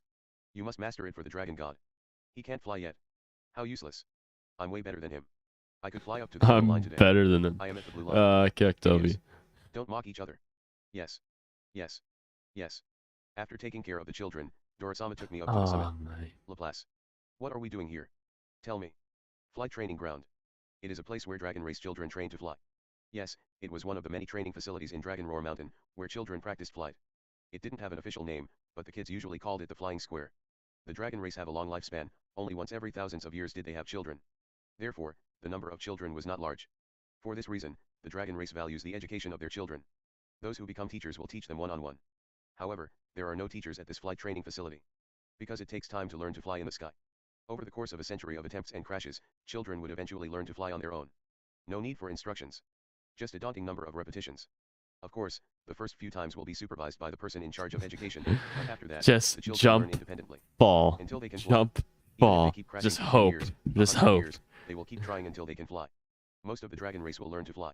Just Flight fall, is foundational to the just dragon fall race, flat on your just like face all birds can constantly, fly, okay? so too for You'll dragon race. eventually learn. Is what I want to say, but dropouts exist everywhere. There were a few of the dragon race who Imagine did if not fly in people the end. learn What driving happened to like those that. people? Unfortunately, they'd be branded as a faller and work on jobs that no one wanted to do. The children are desperate because they know it, and those who can't fly are looked down upon mercilessly. Alright, we got Even it. though it doesn't change the fact that we all equally answer to the dragon god. What will you learn here? Flight in the sky. Okay, fly then. Yes. I followed Dorosama's instructions and went up to the jump platform. The square spreads out below, and behind it the city of the dragon race. It's not that bad when viewed from below, but it felt reasonably high from above. Seeing that, I spread my wings. I moved my back muscles and confirmed the range of motion of my wings. Then I crouched down and leaped in one motion. Flapped the wings a couple times and flew diagonally upward. However, I quickly stalled and fell sharply. Crashing head first, but I dexterously turned around mid-air and landed on all fours. I climbed to the jump platform again as if nothing had happened. Then, I jumped and dropped several times. I landed well, unlike the other children, and was not injured. Thanks to the experience of living in the demon world. However, I never flew when I was in the demon world. I didn't even know I could fly. Therefore, I never flew. Wait. After a few mistakes, I was stopped by Dorosama. Do you know how to fly? I shook my head. Then Dorosama diligently instructed me. Put Dragon Toki into the wings to generate a force field. Utilize the force field to stay in the air and use the wind to glide. Got it? Honestly, I didn't. This may be one of the reasons why a teacher was not required for flight practice. Dragon race's wings are not bird wings. It's an organ for flying, but it doesn't fly under the influence of the wind. It creates a force field like anti-gravity, which is how it flies. Of course, once you go up to the sky, you will also experience air resistance. When that happens, you must tilt your wings and turn the wind you receive into lift to glide. However, the dragon race's flight is due to the force field, the lift is just an aid. By the way, the wings of red dragons and blue dragons are the same type of organ. Understood. I answered. Even though I didn't know how to put Dragon Toki in my wings. When I was in the demon world, while hunting I did manage something akin to flight on rare It's like, occasions, ah, but yes. that was purely physical in nature. Ah, yes, However, Toki. this flight was a little different. It is difficult to explain. I understand. But that's why it's so difficult that dragon race children have to practice for more than a century to master. Okay, if you understand, repeat until you can fly. Yes. I will come again. Dorosama said, and left me to take off. Dorosama's flight was smooth and gracious. The movement of the wings was subtle, the climb was smooth and fast. The children took off one after another in an attempt to chase Dorosama, but everyone that could not fly crashed. After seeing Dorosama off, I climbed to the jump platform. Thus, the days where I alternate between classroom lessons, combat training, and flight practice continued. Lectures and combat went well. Lectures. There's nothing particular to mention. Combat. After taking a beating to faint day after day, I eventually learned some techniques and training. A lot of guys said he But got no sparring with Dorosama Toki. on daily Oof, that's what basis, I was my hand saying. strength was Like, gradually improving. However, flight did not go well. After combat training, I jumped and crashed repeatedly from afternoon till nighttime. Dorosama came back at night and asked if I was able to fly. When I replied I couldn't yet, she only muttered I see and carried me back to the mansion. Dora never interfered. She declared she wouldn't cut corners and said nothing about the flight training. The dragon race are people who learn to fly by themselves after repeated practice. That was common sense. Of course I didn't complain. 10 times more than other children I climbed the jumping platform in silence, and 10 times more I fell. While I fell, other children got the trick of creating a force field from their wings. Some even got the trick of controlling their posture in the air. One even no, flew. no, But it's no. also a Okay, limitation. okay, I okay. had the best. Begar is not Australia. Okay, this guy's obviously behind. This guy's behind. He said he's behind. I don't care. Dragon World is obviously Australia. There is no way, no shot, no shot. It is 100%. If everything is upside down, if the sky is below and the mountains are up top, obviously it's Australia. I think everyone in chat can agree with me on that. Okay, except you for some reason. Obviously. Teacher, Dorosama, but I couldn't get any results. I had no idea how to use Dragon Toki to create a force field. On the ground, I was a different beast. With my feet on the ground, I was quicker and faster than even the beasts of the demon world. Faster than even dragon warriors on the ground. But that experience might have hindered my flight. There is a fundamental difference between walking on the ground and flying in the sky. The body must be perpendicular to gravity, and the direction of the force field was also different from what I expected. I wouldn't be able to fly overnight. That's why I became more impatient. I knew I could, but I couldn't. But still I didn't whine. It was forbidden by Dorosama. Just okay, That's if you why. want It's if because you my want to wings gave it up. imagine what these dragons look like, just imagine Orsted, kind of scaly, but with wings. There you go. That's what these dragon people look like. There you go. The days went by without any success. Dora-like appeared every day to see if I could fly. I always answered not yet. Dora-san nodded and left. When the training was over and I came back exhausted, Lunaria-sama welcomed me. The servants also began to understand my words. Because I always expressed my gratitude to Dragon God, they properly recognized me as fellows. However, they never treated me as Dragon God's son. That's right, even I thought of myself as a dog or something, not the adopted child. That's why. When I came home in tatters, they would share with me the food they had hidden. And wouldn't say that I should eat at regular times. Or says When I half think back dragon. now, they totally treated me like a dog. I'm Maybe they really just thought of me that way at the time. damn. They're ugly. Fine. Yeah, I know. I'm guessing at the that their appearance. Okay, I'm guessing. Okay, The mother, I'm guessing. stroking her stomach, which grew little by little each year. However, perhaps because Lunaria-sama had no experience as a mother, or because I didn't know what a mother was, Lunaria-sama was just a goddess to me. She had a supernatural ability to give me a peace of mind, just by being there. Thinking about it now, I think that sense of security was proof that she was a demigod. It was the best environment. She A just warm doesn't home, have extensive wings. training. Yeah. Surrounded by such things, I spent decades becoming a full-fledged dragon race. Okay, then The man Laplace looked at the girl on the chair, rolling like on the bow of a ship. Wondering if she fell asleep because it was so boring. No, this seemed different. It's already night. When Laplace looked out the window, the starry sky spread out. A starry sky above, different from the dragon world. All answers will come. Just go on, bro. For Rosalina, it would have The been a full day. answers will not. You will not have any answers as to the appearance if you have not understood it already. I'm just saying. Like, I'm just guessing at what they look like. All right. I'm just guessing. I'm guessing. Okay. I'm not going to get an answer or anything. I'm just assuming that they all look like Orsted, but with wings. I'm assuming. That's what I got in my head right now. It's my head canon. Okay. I reminisced for too long and talked too much, and ended up taking up Rostelina's whole day. Then when he looked out the window, something huge blocked it. It's a red dragon. Upon recognizing Laplace, And the red dragons actually look like dragons. Something. Oh, I'm sorry that we took too long. But you're a dragon. They're Why a couldn't you be dragon. yourself? Guru. Don't say that. I didn't think that time would pass so quickly. People say that the flow of time gets faster as they get older. Even for a mixed race of demons and dragons, it seems that it's the same for me. Laplace said, holding the body of Rostalina. He walked quietly and out of the room. He walked through a narrow corridor and moved in front of a door. Well, at least I wanted to hear your impressions. Gently opened the door. Considering the clutter of the whole house, there was one room so tidy that it was not an exaggeration to say that there was nothing inside. Laplace gently laid Rostalina on the bed in her room and covered her with a blanket. No need to turn off the lights, no such things here from the beginning. Laplace's eyes could see everything, even in the dark. Good night, Rostalina. See you tomorrow. Laplace said. He closed the door and went back to his room. Alright, training ends, they give up. Dragon Roar, a mountain in the Did not central work. continent. Train There, did not as work, usual, he's the girl was trash. carrying They something gave for up. her. It's Rostalina. In the large tub carried by Rostalina was a pile of meat. The girl didn't know what kind of meat. Rosalina looks like Rosalina from Mario. There you go. The cave behind the house. There was a huge dragon there. With its eyes closed and snoozing, the dragon was asleep. Dragon-san, mealtime. After Rostalina yelled at the dragon, it slowly opened its eyes. Then, after a loud yawn, it thrusted its neck into the tub in front of him and began to chow on the meat inside. What might be a snack for the dragon would serve as a rather full meal for Rostalina. Rostalina watched as the dragon ate. Now that she was finally free, she began to punch the air in front of her. Dragon-san, listen. Master told me about the dragon race fighting style. Like this. First you pose like this, then strike to your side, then punch like this. Oh, you have to shout like, ha. Rostalina said, and began tapping the claws of the busy dragon. Her moves could not be called elegant. To the dragon, the attack might as well have been a mosquito bite, completely harmless. However, perhaps it hated getting pestered, or just playing along, it moved its claw. It was a huge dragon. Even the tip of its toe was as big as the body of Rostalina. Ack. Rostalina was flung by the claw and sent spinning on the ground. Ow. That's too far. Rostalina was not injured. She got up, rubbing the back of her head and suddenly noticed something. Dragon-san is bigger than the other dragons. Rostalina had seen red dragons before. Rather, they flied by on a daily basis. There were red dragon nests on the mountain peak. Sometimes they'd circle the house and get too close. But the house dragon would chase it away. The dragon in front of her was considerably larger than the red dragons. Its body alone would have been twice as large as the average red dragon, and 3 times as wide with its wings spread. Your scales are a beautiful red, your fangs are long, your tail is lithe, and your eyes gleam with intelligence. The dragon snorted when Rostalina said that. Ah, so you can tell, the dragon seemed to say. It's true after all, is Dragon-san just like Master, a dragon from the dragon world? The dragon heard but did not answer. Too focused on its delicious meal. In the first place, the dragon could not speak. Even if it understood her, it couldn't reply with words. Oh, right. Then Rostalina remembered something. She fell asleep the other day.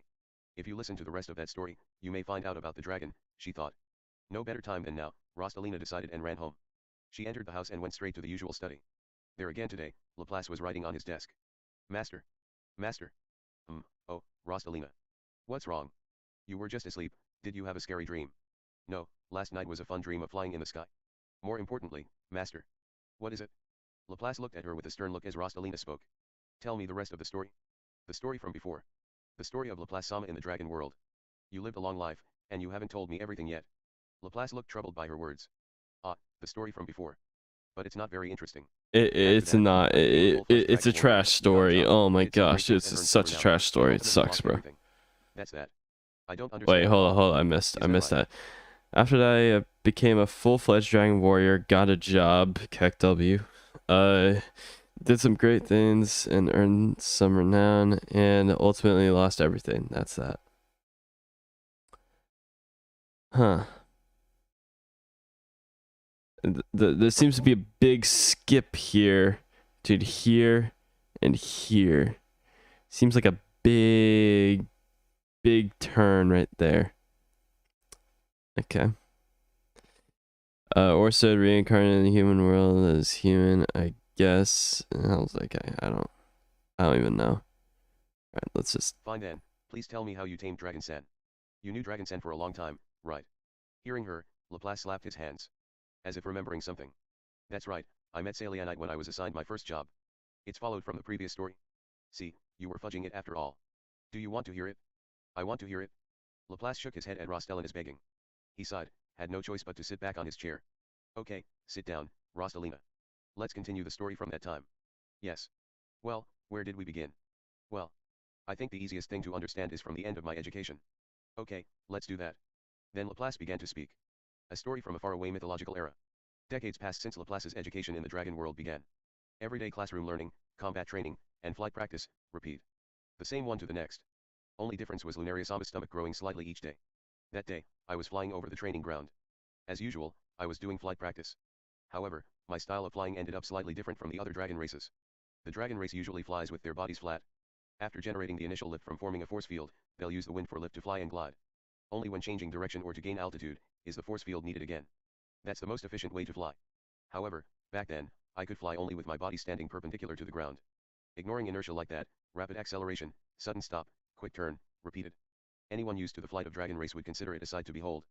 In fact, there were many people that stared at me on the slopes of the training ground. Not just children. Also a few dragon warriors. Not only did they look, but some tried to copy me, but were unable to control their movements and fell. I ignored them. I repeated my flight practice routine without a second thought. Rapid rise, a quick corner turn, another corner turn, a sudden stop midair, then rapidly accelerate, deep dive, another sudden stop, then a quick ascent back to my initial position. More or less. The style of flight is very unstable and uses too much dragon toki. Almost everyone who tried to imitate me failed. Compared to the typical way dragon race flew, it's very inefficient. However, there were advantages. The flying style, using almost no lift from air, can make very sharp turns. Besides Dragon God, Dragon General Maxwell was said to be the strongest flyer, but I was even more agile than him with this style. This is a great advantage when fighting in the air. A person on the slope leaped and flew toward me. A dragon race woman with exceptionally large wings and white silver scales. Yes, Dorasama. Dorasama rose gracefully, almost like a dance. It's not unusual. Dorasama sometimes surprise attack me like this to teach me It aerial ain't combat. unusual, but she's about to get It was a flight wrecked. method that did not deviate from the common sense of the dragon race, but its speed and technique far surpassed mine. She climbed at a tremendous speed and repeated subtle movements to adjust her route. And caught up with me who was trying to escape with a sharp turn.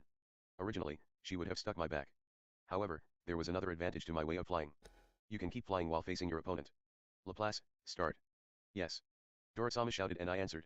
Oh, that's pretty OP. Wait. The of dragon race fighting consists of three elements. Oh no. Cover one's claws He with can dragon move toki, back claw and technique attack. to Oh no. cover one's fists with dragon toki, the fang technique to chew through the enemy. Cover one's wings with dragon toki, the wing technique for rapidly accelerating or decelerating to change one's positioning. Take the opponent's back with the wing technique, weaken the opponent with the claw technique, and cause fatal injury to the opponent with the fang technique. Train your claws, fangs, and wings to make your body strong. These were the fundamental lessons of the dragon race, teaching of nail, fangs, and wings. Of course, I also knew the fundamentals well. I was especially good at the fang technique. My fang technique had enough destructive power for Dorasama to call it deadly. On the other hand, Dorasama was good at claw technique. She never raised a fist having such confidence in her claw technique. Dorasama circled me, aiming at my wings with her claws. On the other hand, I repeatedly climbed and descended, aiming to counter her with my fangs. Fully enveloping my claws, fangs, and wings with dragon toki, poking for holes in her defenses. Even Dorasama, if my strike landed true, would become my prey. Therefore, Dorasama didn't attack continuously, and her claw technique did not weaken me by much. Was I strong enough to match the 5 dragon generals at that time? No, it was just training, so if Dorasama fought me seriously, it would be over in a moment. Even when Dorasama went easy on me, she still had technique and experience far beyond me. The battle was one-sided. Dorasama's lightning-fast claws pierced my defenses and made a hole in my body. My nails and fangs were blocked and parried, not even a scratch on her scales. There was a big difference in power between Dora and me. I bared Dorasama's onslaught as much as I could, enduring it to avoid a fatal blow. I could withstand 1 or 2 attacks. However, even my wings couldn't protect me after several more blows. After I was weakened, the blows landed more frequently, and it was only a matter of time before I fell. In fact, I always lost like that. However, I was not blindly defeated each time. I was always thinking and trying various countermeasures. That day too, I bet on a new strategy. Shifting my wings, I escaped to the top. Of course, Dora-san followed me. From the silent chase, I could sense an anger from her like never before. Probably she thought I was running away. She didn't teach me to turn away and run. Dora-sama rapidly closed in on me. With my back toward her, my vulnerable wings were exposed to her. A strike at my wings and I fell. Turn Then, what would be waiting around. after that was a sermon by Dora-sama. Turn Immediately around. before I was overtaken by Dora-sama, I quickly Thank turned around you. nearly 8 and attacked. Oh my Dora-sama immediately started gosh. falling. Because of the rapid change in our relative speed, Dora-sama misjudged the situation. I swung my nails through Dora-sama's backside as we crossed. The strike was true. However, at the same time, I felt a burning sensation around the base of my wings. I lost control and fell to the slope, fumbling. The battle was over. I looked up the slope. Dora-sama was flying in an arc midair. It was courtesy of the dragon race for the winner to take a few laps in the air. Despite my strategy, how'd Dora-sama find my back? I'll be reprimanded. However, I was willing to accept it. I thought too simply and lost. I thought, but Dora-san was not angry. When you ran suddenly, I was wondering if it was over. But that ending was good. With a satisfied smile, Dora-san was bleeding from her forehead. My strike scratched Dora-sama on her forehead. It was a shot aimed at the wings, but I probably hit her head as she turned around. The wings were of course our weakness, but since the dragon race is humanoid, our heads must be protected as well. It was a coincidence, but I hit Dora-sama's weaknesses. Except for Dragon God Sama and the 5 dragon generals, there is no one who can hit me in the air. In terms of flight and combat techniques, you pass. I was delighted. Dora-sama usually didn't praise me much. These words could be called the greatest compliment. Dora-sama continued to make me merry. Furthermore, I have no more knowledge to teach you. You already know more than most dragon race.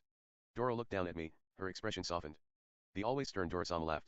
You are a full-fledged dragon race. This completes your education. Dora muttered, good job, and reached out to me. I grabbed the hand and stood up, crossed my arms before Dora-sama with my wings folded. At that time, I had an indescribable sense of accomplishment, and a slight anxiety. To be honest, I thought that the training would last until I died. But if something has a beginning, it will have an end. Dora-sama, thank you for everything. You don't need to thank me, but don't forget the words of thanks to Dragon God Sama. Yes. Then go back home and wait. Dragon God shall judge your progress. That was the end of my training. I returned home and reported to Lunaria Sama that my training was complete. When she saw that, she made a benevolent smile, looking genuinely happy. Then we'll have to celebrate today, she said, and went to order the servants to prepare a feast. For dragon race, other dragons are the main staple. Previously, the dragon race may have subsided on small lizards or fruits to survive, but that changed after gaining strength. Red dragons, blue dragons, and earth dragons. After all, for the dragon race, celebration meant meat. On special occasions, special dragons are served. The flesh of rare dragons like king dragon, black dragon, or white dragon. Many treats that day that even I couldn't usually eat came out. I can't forget the taste of that day. But more than the taste of the food, there are other things I can't forget. The servants looked at me a little differently after that day. To be specific, I became a man rather than a dog. By completing the training of Dora-sama, I had become a full-fledged dragon race in their eyes. I remember some changes within me as well. I no longer considered myself as a pet. Transformed from the royal pet of Dragon God to the loyal servant of Dragon God. Anyways, I started to become more self-conscious of my position. Then I waited for the return of Dragon God. Dragon God returned to the mansion every few months. When he came home, he always went to Lunaria Sama to greet her and confirm her well-being. Of course, that didn't mean ignoring me either. Dragon God always asked Dora-sama about my training. Dora-sama would report everything about what she taught and how well I understood it. Sometimes, no growth was observed, but Dora-sama never lied. Dragon God never said anything in response, just nodded and had her continue. Also, as I became able to speak, he started asking me questions. The usual questions. Mainly what you did today, what you learned, what do you want to learn, etc. I answered them honestly. There was no reason to lie. Sometimes I didn't have any new results, or couldn't grasp the new lessons, but I didn't lie. I learned from Dora-sama's that it was rude to tell a lie. However, there were things I couldn't answer even if I didn't mean to lie. Where were you born? Who are your parents? Why were you in the corner of the demon world? I couldn't answer those questions. Because I didn't know. When I said I don't know, Dragon God Sama would just reply, I see. I shriveled into myself. I know I was an unusual existence, and Dragon God Sama wished to know what made me special. But since I didn't know, it couldn't be helped. Dragon God also examined my body sometimes. Wings, claws, fangs, and hair. Dragon God did not explain anything, but I entrusted myself to him without complaints. As my benefactor who brought me to the dragon world, I would have willingly subjected myself to him even if he wished me harm. Of course, Dragon God never harmed me in any way.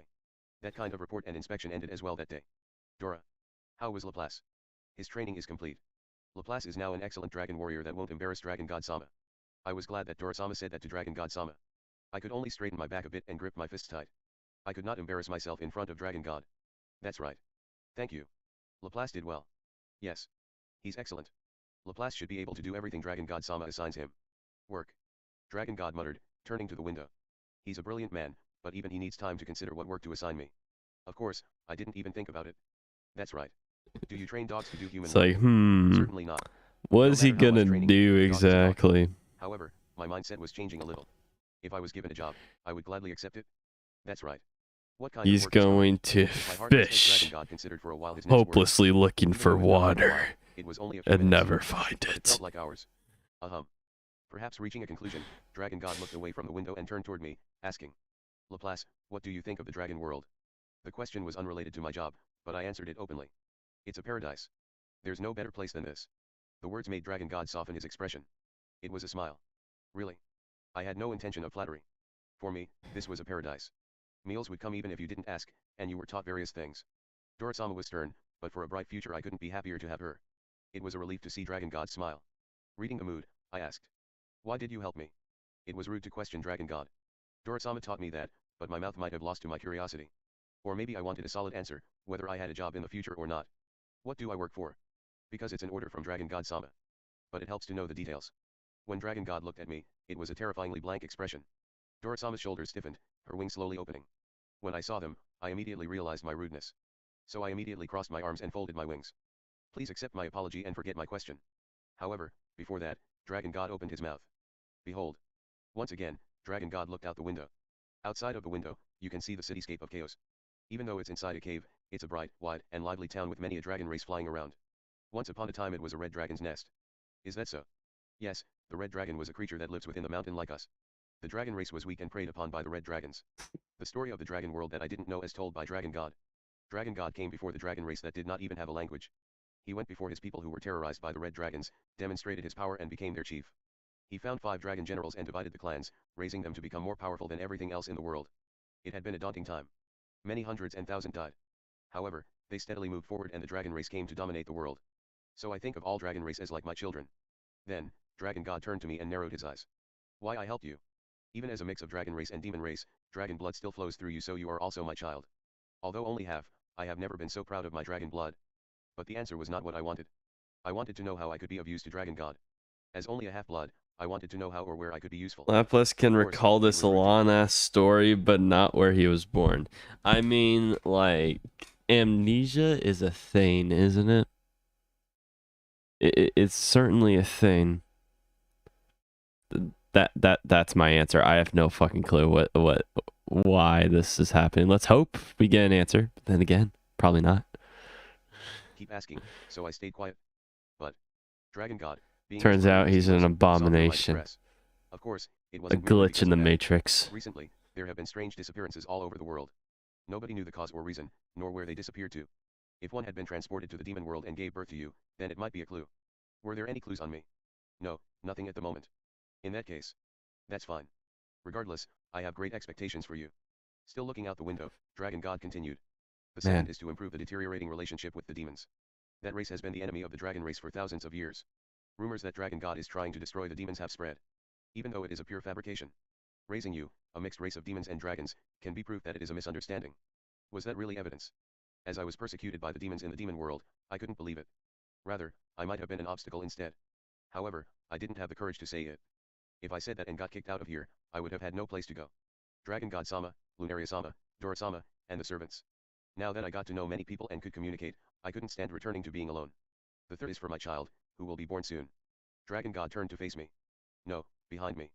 Looking deep in the mansion, toward Lunaria Sama. My wife, Lunaria, is a human race. Then my child will be a mixed race of human and dragon. As I said, anyone who has the blood of a dragon are my children. The dragon race worships me as a god and swore me their loyalty. I nodded at the words.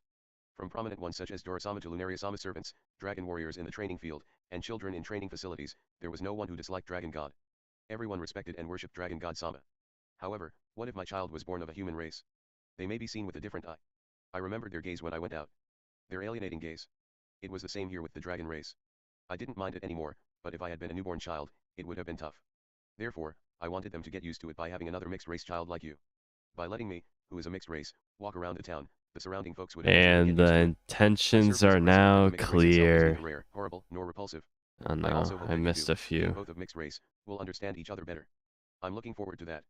The third reason. Dragon God Sama's conclusion. It was exactly the answer I wanted. I couldn't be more grateful to Dragon God Sama. It was not just sympathy and charity to rescue me from my lonesome. It had a purpose. Moreover, the god before me had expectations for me. As a comrade to his child, I was never so happy. Rescuing you for my own reasons, are you disappointed? No, it's the opposite. I had made up my mind. I would become someone useful to Dragon God's child. I'd do my best so that a mixed race could live comfortably. It had been decades since I started living in the Dragon Race society. It was full of things I didn't understand. However, I understood that as a I'm mixed race if I using failed to make you. myself useful, it would not only bring disdain from others and How do myself you but an unborn child as feel? well. I must use Dorasama's training and bring Fine. results. That's what I should do. Let me be a source of strength to Dragon God. I look forward to it. At that moment, how to get back to Dragon God took shape in my mind. It became clear what to do. I wanted to do my best. Of course, I had always intended to do my best until now. But from that day on, its shape Seems changed a little dramatically. sus. Having set a clear goal for myself, I became more focused. Not only working harder, but also with more ingenuity and effort. Well, Dora. Yes. Dora-sama was silent in the corner of the room during the talk. Laplace's job. Do you have any ideas? I thought before, why not have him work for me? That's it? No, of course not. If he has such a noble aspiration, better to keep him with me. Thinking back on that interaction back then, it's kind of funny. No matter Dragon God's greatness, finding adequate work for me would certainly be a source of headaches. For Dora-sama to show a rare moment of selfishness. However, Dragon God was the father of all dragon race. Even for Dora-sama. Accepting her selfish request was expected. Okay, that's fine since you say as much. Yes. Thank you. That's how I came to be an underling of Dora-sama. Did I mention Dora-sama's work before? It was dragon training. Chapter 6 Red Dragon training a few days later. Wild dragon feeding on rocky life form or something in the air, like. Oh my gosh. Yeah. Yeah, I don't know what's gonna exactly happen here. This is tough. Cause like I'm still under the impression that when he says he'll lose everything, means he's like basically this entire dragon world's basically gonna go extinct pretty soon because of him. Collapsing ecosystem moment. The ecosystem's gonna collapse because of Laplace. I am 100% certain on that. Probably 99%, maybe. But I feel like that's gonna happen. Like he's a ticking time bomb. Probably he's gonna make his own teleportation disaster. But instead of just teleporting people, it's gonna kill him, vaporize him, all gone.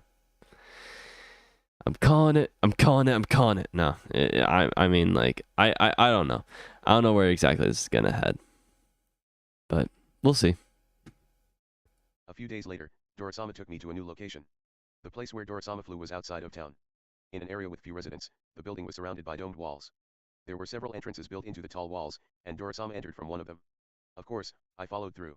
Immediately, smells from unfamiliar beasts assaulted my nose. Not bad enough to hold my nose, but I couldn't help but frown. Not just the smell. The smell wasn't that different from the demon world. More than the smell, I could hear various noises coming from the back of the building. Creepy. No, rather nostalgic. Should I have asked where we were? Rather, I could more or less guess. Just then, Dora saw the questions on my face and spoke. This is the training ground for dragons. I replied oh to that and looked around. I heard about this place. Dragon race can fly on our own wings by using force fields, and we can fly quite quickly and cruise at a high speed. But Dragon Toki is limited, so flying long distances is exhausting. When the dragon race needs to travel afar, we ride a red dragon. The red dragon is the smaller of the dragons, but their range is relatively wide in comparison. However, the red dragon is ferocious by nature. After all, red dragons and the dragon race were natural enemies. They'd attack and eat the dragon race, left untamed. That's why we trained and tamed them here. Catch a red dragon, teach them that the dragon race is on top of the pecking order, train them as a riding animal. From today on, you work as my subordinate. You'll work here from now on. Yes. Even if you weren't working for me, I was going to bring you here at least once. Because living in the dragon world, we can't avoid a relationship with other dragons. There is no loss in knowing. Dora-sama said, and started moving toward the back of the building. The recess of the building was larger than it looked from the outside. As we walked, I asked Dora-sama various questions. Why did you ask me to serve you? When I heard your discussion with Dragon God Sama, I thought my work was optimal. Optimal. Our work is appreciated by many dragon race without grudges. Training a dragon seems like a special task. However, in reality, many dragons exist as livestock in the dragon world. Dragon warriors need to tame dragons and fight alongside them. More than livestock, but also as companions and partners. In our world, it would be closer to the relationship between a knight and his horse. Although it is called a training ground, this building isn't just for training. From the treatment of gravely ill dragons to delivery of new births, it has various functions. It's a place where dragon warriors could get care for their partners. The dragon world is a harsh world. In battle, even a red dragon can die. Therefore, there are many among the dragon race that deeply appreciate Dorasama for her work. Of course, it is not always possible to save a mortally wounded dragon. But no one holds a grudge against Dorasama when she can't save it. The dragon race does not blame those that have done their best. That's why the dragon training job was perfect for me. It'll take some time, but my name will spread through the land. It's not a glamorous job either, so no one will kick up a fuss. You're an excellent student. I want to keep a talent like yours under my wings. I am honored to be praised. I was a little embarrassed to be praised by Dorasama, but she looked away and proceeded to the end of the passage. We walked through a narrow passage for a while and found a big passage. Wide enough for red dragons to pass one another. There were many cages within the passage, and in the cages, large red reptiles were curled up and lying down. That's a red dragon. Surprisingly calm, isn't it? The red dragon is a ferocious dragon. It would attack anything that crossed its path and eat it. However, the red dragon before me was just laying there, watching Dorasama and I with a blank expression. It was my first time seeing the real thing up close, but it looked quite different than I expected. This one has already been trained. If you go a little further in, you can see a dragon acting like a dragon. I see. So what should I do first? Rookies' jobs have been fixed since ancient times. I followed Dorasama deeper into the passage. Then, just as Dorasama said, the cries of dragons grew louder. I heard a rustling noise, like wings fluttering. The cages became more sturdy, enclosing rougher individuals within. Some growled and tried to intimidate me when they spotted someone new had arrived. When Dorasama stared back, they quickly grew quiet again. This area contains individuals that have been training for a few years. Still rather wild. Once they judge that all the dragon race are allies, they can be moved to other areas where more dragon race frequent, gradually moving toward chaos. Caged at the furthest end are individuals that have just started training. They are no different from wild beasts. My job is to train them, right? I said so because I thought there was only the deepest part left. However, I was scolded by Dora. Fool. I can't let a rookie fill the most important and dangerous role. Here.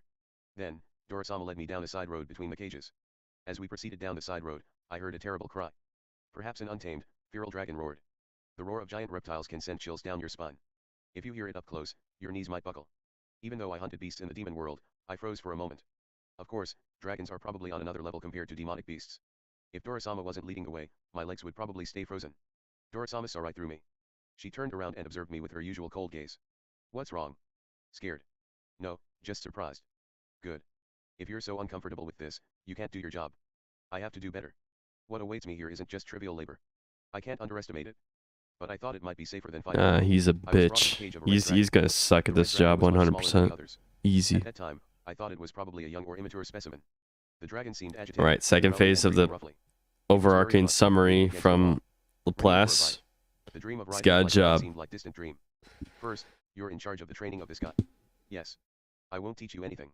Dragons, better get used to them with your own skin. Aside from flying, Dorasama taught me everything step by step. I felt like I was suddenly thrown out on my own. But my training was over, and so was our relationship as student and teacher. Now that I was her understudy, it was only natural that she would expect me to stand on my own 2 feet. If you think it's not working out, you can kill it. Kill it. I will give you about a year. Just like that, Dorasama left, leaving me and the dragon behind, growling in the corner. Grrrrrr. Gow. Before me, a threatening dragon. I thought for a while standing before him. How can I make this dragon submit? Do I beat it? No, with a dragon this small, anyone from the dragon race can probably beat it up, capture and bring it here. Since it's not submissive, it probably doesn't understand the difference in strength yet. It would be useless for me to do it. After thinking for a while, I left the scene. Returning to the passage to greet a dragon race that passed by. Even though he looked at me suspiciously, I gave him an honored salute. Hello, I work under Dorasama starting today. I'm Laplace. A rookie. I'm Gala-sama, may I ask you something? After thinking, I gave up and asked my senior for help. No. Grrrrrr. Dorasama told me to Yep. kill the dragon with my own skin. If I asked Very my senior for help, intimidating. Very it would be against my word. intimidating But I thought my screech. method would require some preparation. Where is Grrrrrr. the food for the dragons? Good round. Bear. Round. It was a simple idea, but first and foremost, I thought food was important. For wildlife, the search for food is life and death. When I was on my own, my everyday life revolved around the search for food. So first, food. Following Gala's direction, I visited the food storage and took a portion from the person in charge. It's a giant piece of red dragon meat. Dragons cannibalize each other for meat. Even though dragon race eats dragons, we do not eat our own. It's what differentiates us from wild beasts. In any case, I returned to the red dragon with my bait. First, fill its stomach. That is the first important step. Good. However, the dragon only glared at me and growled. As if saying, I don't need that, go away. Even when I placed the meat in front of it, it would not look at it. It didn't look like it would eat anything from me. Maybe it suspected that it contained poison. That didn't work. Do I give up? Even though I was hoping to make progress after it ate its fill. If you think about it, it was not that different from me back in the demon world. After living as a feral child in the demon world, and after all my studies and training in the dragon world, I couldn't give up like that. Oh yeah. No, there was something else. In my limited experience, there was a way to make a strong impression. Let's give it a name. A name. Yes, a name. I think a name is important to start a hierarchical relationship. When I was named, I could sense something important had happened. At the moment I was named by Dragon God, I felt reborn. That's why I'll give it a name. Back then, the dragon race did not usually name their dragons. Dragons are dragons. Even though we'll differentiate them by species, we rarely differentiate between individuals. Your name is. But for me, it's my first time naming something. The name didn't readily appear, and I had to think for a bit in front of the growling dragon. Go. Did my hesitation appear weak? The dragon suddenly bounced and attacked me. Hold on. I grabbed its upper jaw without effort. Compared to the quickness of Dorasama, the terrified lizard might as well be standing still. That's the difference in power. By then, I had begun to understand how to utilize Dragon Toki through training. Even though I couldn't yet use my full power, it was plenty to handle a small dragon. No matter how much the dragon struggled, its upper jaw was fixed in the air unmoving. Even though it tried to escape my grasp, or tried to bite my hand, it was to no avail. Then, in the mind of the dragon, the painful experience of training by other dragon race reappeared. Fearing pain, it fluttered its wings and tried to escape. But it couldn't move. Its upper jaw still held fixed, the body, no matter how much it struggled and twisted, couldn't shake free. Eventually, the dragon became tired and stopped moving. At the same time, All right, robot. Pronounce the same law. Salianite. Yes, your name is Salianite. As I said that, the dragon slowly looked up at me. Its eye reflected I the dragon guess race it's different from the fine. rest, with violent, taboo Giant hair. speech is As the dragon GRRR. blushed, I repeated the word Salianite. Of course, the name has no meaning. Martin, But I finally where's my decided what to call book? it. Gugu. Red dragons are ferocious but clever Fuck creatures. you, bro. Therefore, You'll he never immediately get your understood that it book. was a name given to himself. Incidentally, it also realized it couldn't overpower me. When I let go, Salianite immediately shrunk to a corner of the room. With its tail tucked into the corner, it stared at me with frightened eyes. Salianite. Food. Eat. I placed the bait again before the settled Salianite. A huge chunk of dragon meat. Grrrrrr. Gow. Sailjack stared at it, then at me, and barked again. Even if it knew it couldn't win, it still didn't want to submit. Man, the If it would submit R's. that easily, it would Spam have been those stuck. R's, bro. In the end, Oh my it didn't do gosh. anything. Only waiting for me to leave. Spam them. I began to appreciate what Dorasama meant by feeling the dragon with my skin. Dragons are stubborn and don't easily submit to the dragon race. They're not like the tamed ones written by dragon warriors. You have to No, really he does deal with not wild dragons have like first. another I eye. kept hanging out with Salianite. For a long time. 1 day, 2 days, until the meat rotted and became putrid. When it was no longer edible, I discarded the meat in front of Salianite. I took the meat to the dump and threw it away. What do you think I do after that? I took a new piece of meat and put it in front of Salianite again. It's silly, foolish, and repetitive. But I couldn't help it. Because this was work Dorasama assigned me. I had no intention of giving up until it was completed. However, I did not know how to do it. I thought of trying various things, but they would only work after Salianite began eating. It probably wanted to eat. I knew how hard it was to be hungry. But Salianite didn't eat. Not even after 3, 4, or 5 days. I didn't eat as well. Exchanging the meat many times, I fasted alongside Salianite. It was a competition to see who breaks fast first. How many days have passed? The first to give in was Salianite. Did it give up and take a bite of the meat? No. It was starvation. Its hunger had reached its limit. No longer with the strength to hold on, it plopped its belly on the ground and fell. Even then, its bright eyes still fixed upon me.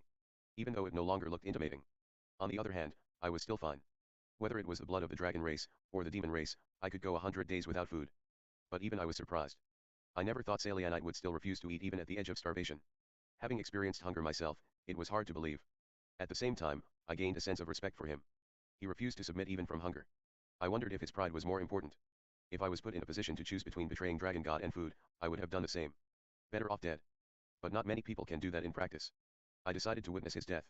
I was in charge of his training by Dorasama. Dorasama's command was the same as Dragon God Sama's command. It could not be refused. Furthermore, I was told that I could kill him. Then I thought I'd let him die while keeping his pride. Farewell, Salianite. I'll never forget your pride, so at least I will be a witness to your end. Having said that, I sat beside Salianite. Not quite touching, but closer than before. It was then that Salianite and I came face to face for the first time. 1 hour, 2 hours. I gazed at Salianite for a period of time. Salianite continued to stare at me. I thought that time would last forever. Until the moment death comes to Salianite and his eyes lose power. Goo. But, just then. Salianite turned away his eyes. As if he couldn't handle the staring contest. Rather, he turned toward the meat. Without any strength he shifted his neck, moving its mouth closer to the meat. It was trying to eat. I didn't know what inner conflict he had. Swallowing his pride, he chose life. He wanted to live.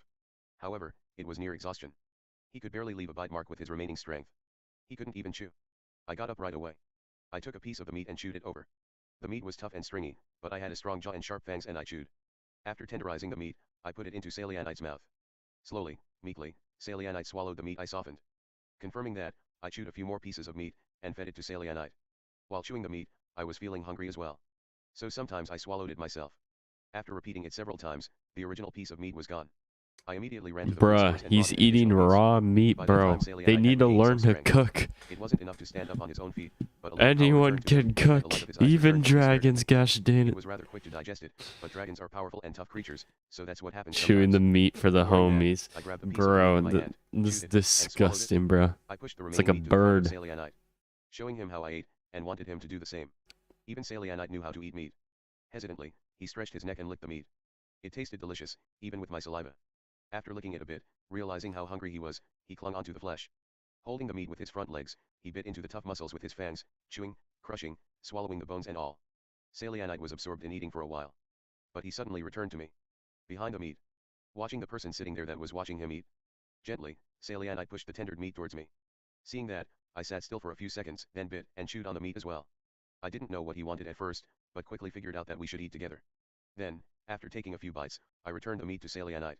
Salianite growled happily, chewed the meat, and after a few bites, returned it to me. Then, after exchanging the meat several times, it was gone. I placed Right, my how's hand on away from Salianite's being a head and opened my mouth. fanfic? Oh my Salianite, gosh, bro. I shall Chill, raise you. chill. At that time, Salianite could not understand the dragon race language. However, he seemed to understand what those words meant. From this day on, Salianite was no longer frightened of me. That was the first step for my assignment, and a huge leap for me. Do you know? One grows from failure, but not failure alone. Only success, even if just once, can push one forward. Chapter 7 Dragon Trainer. A year later, when Dorasama came to visit. That day, I was resting Salianite's head on my lap, eating meat together and teaching Salianite words. This is a surprise. Dorasama looked at us in shock. No, maybe she was startled. She's not someone who is surprised very easily. Dorasama. Forgive my rudeness. Rudeness to Dorasama was unacceptable, so I immediately tried to stand up to salute her. No, as you were. Dorasama stopped me and observed Salianite carefully. Her eyes were full of curiosity. That little dragon has become so obedient. Grr. Bothered by Dorasama's penetrating glare, Salianite raised his hips and lowered his head, growling menacingly. Stop it, that's Dorasama. Salianite quickly calmed down in response. However, the alertness in his eyes remained. I was able to befriend Salianite. But that didn't mean that Salianite had become a suitable dragon for dragon race. Salianite simply was no longer afraid of me. This cowardly and vigilant dragon recognized me as safe, but his attitude toward any other dragon race remained unchanged. Dorasama's subordinates were frustrated by this. Normally, if dragons became obedient, they obeyed any dragon race. Sorry, Dorasama, besides me. It's fine. Rather, making so much progress in just a year. How did you do it? We ate together. We slept together. I didn't think it would improve that much from just that. Dorasama Hey, looked at Salianite with a hey, expression. hey, that seems a little sus, bro. Chill out, laugh less. Salianite was Chill. nervous before Dorasama as well. After spending so much time together, I can tell. He was frightened. He was just scared. I gave him a name and shared meals with him to reduce his fear of me, so he could open his heart toward me. I see, is that your method? Yes. It had a track record. Actually, I already tamed 2 other dragons by then besides Salianite.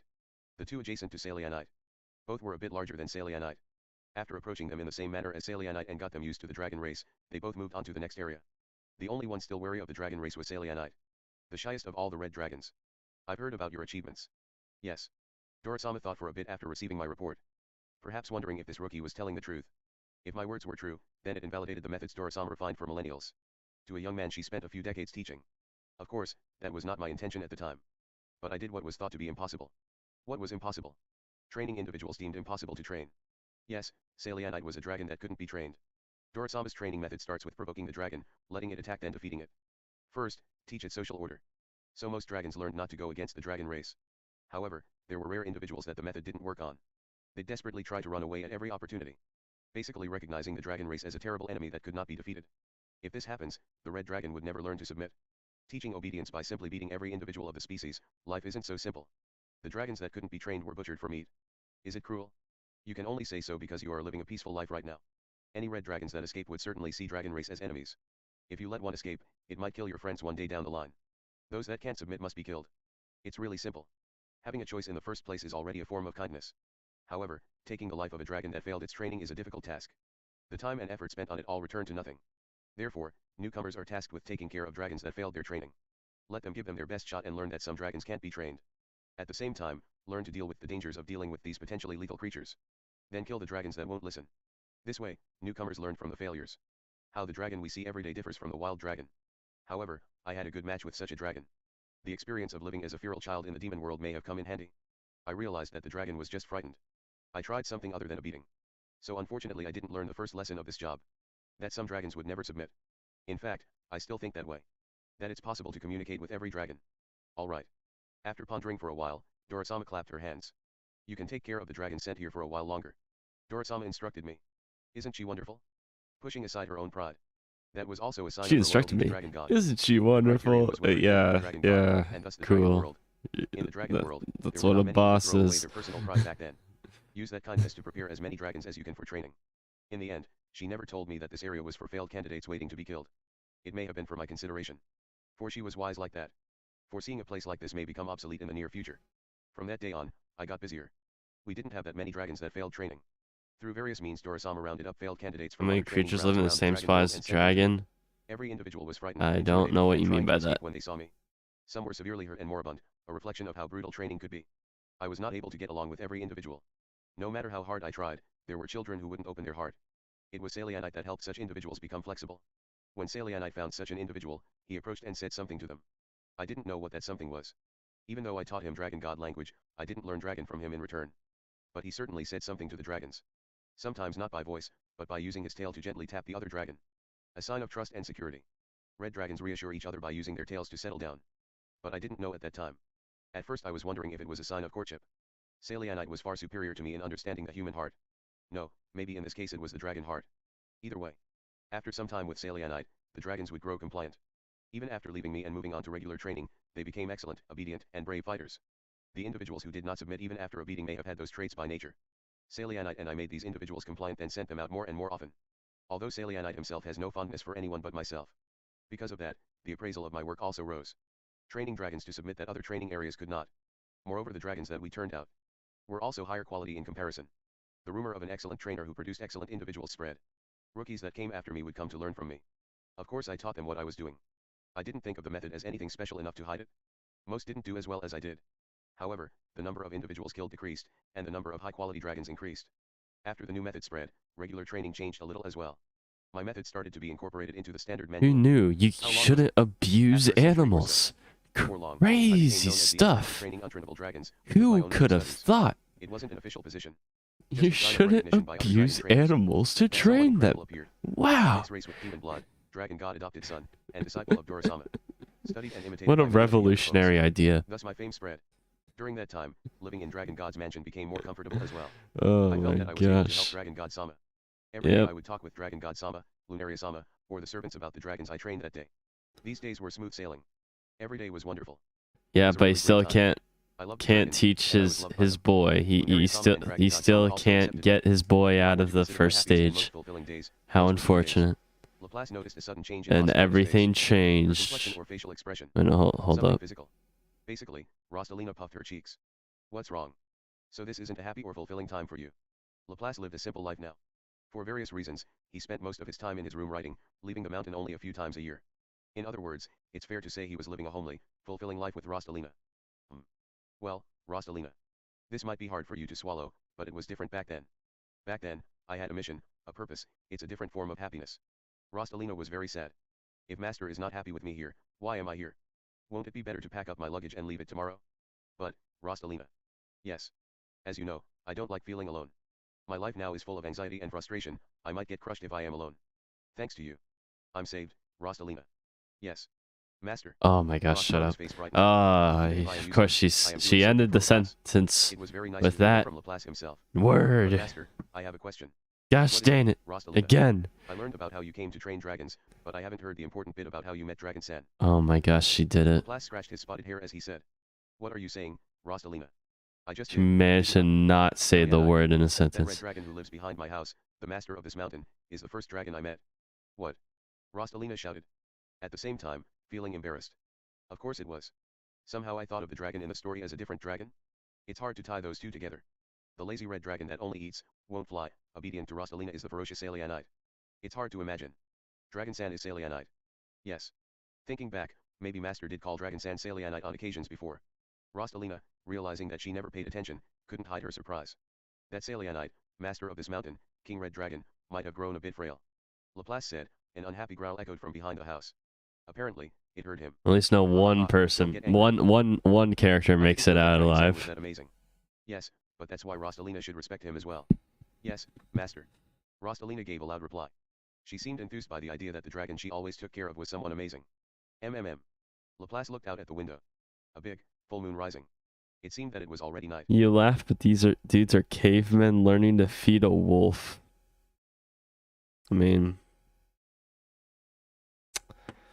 I'm just saying, like, some of these things can be trial and error based, you know? I don't know. I'm sorry, Rostalina, I'm going out for a little while. I guess they were going brute force method on them. Rostalina watched Laplace leave without any complaints.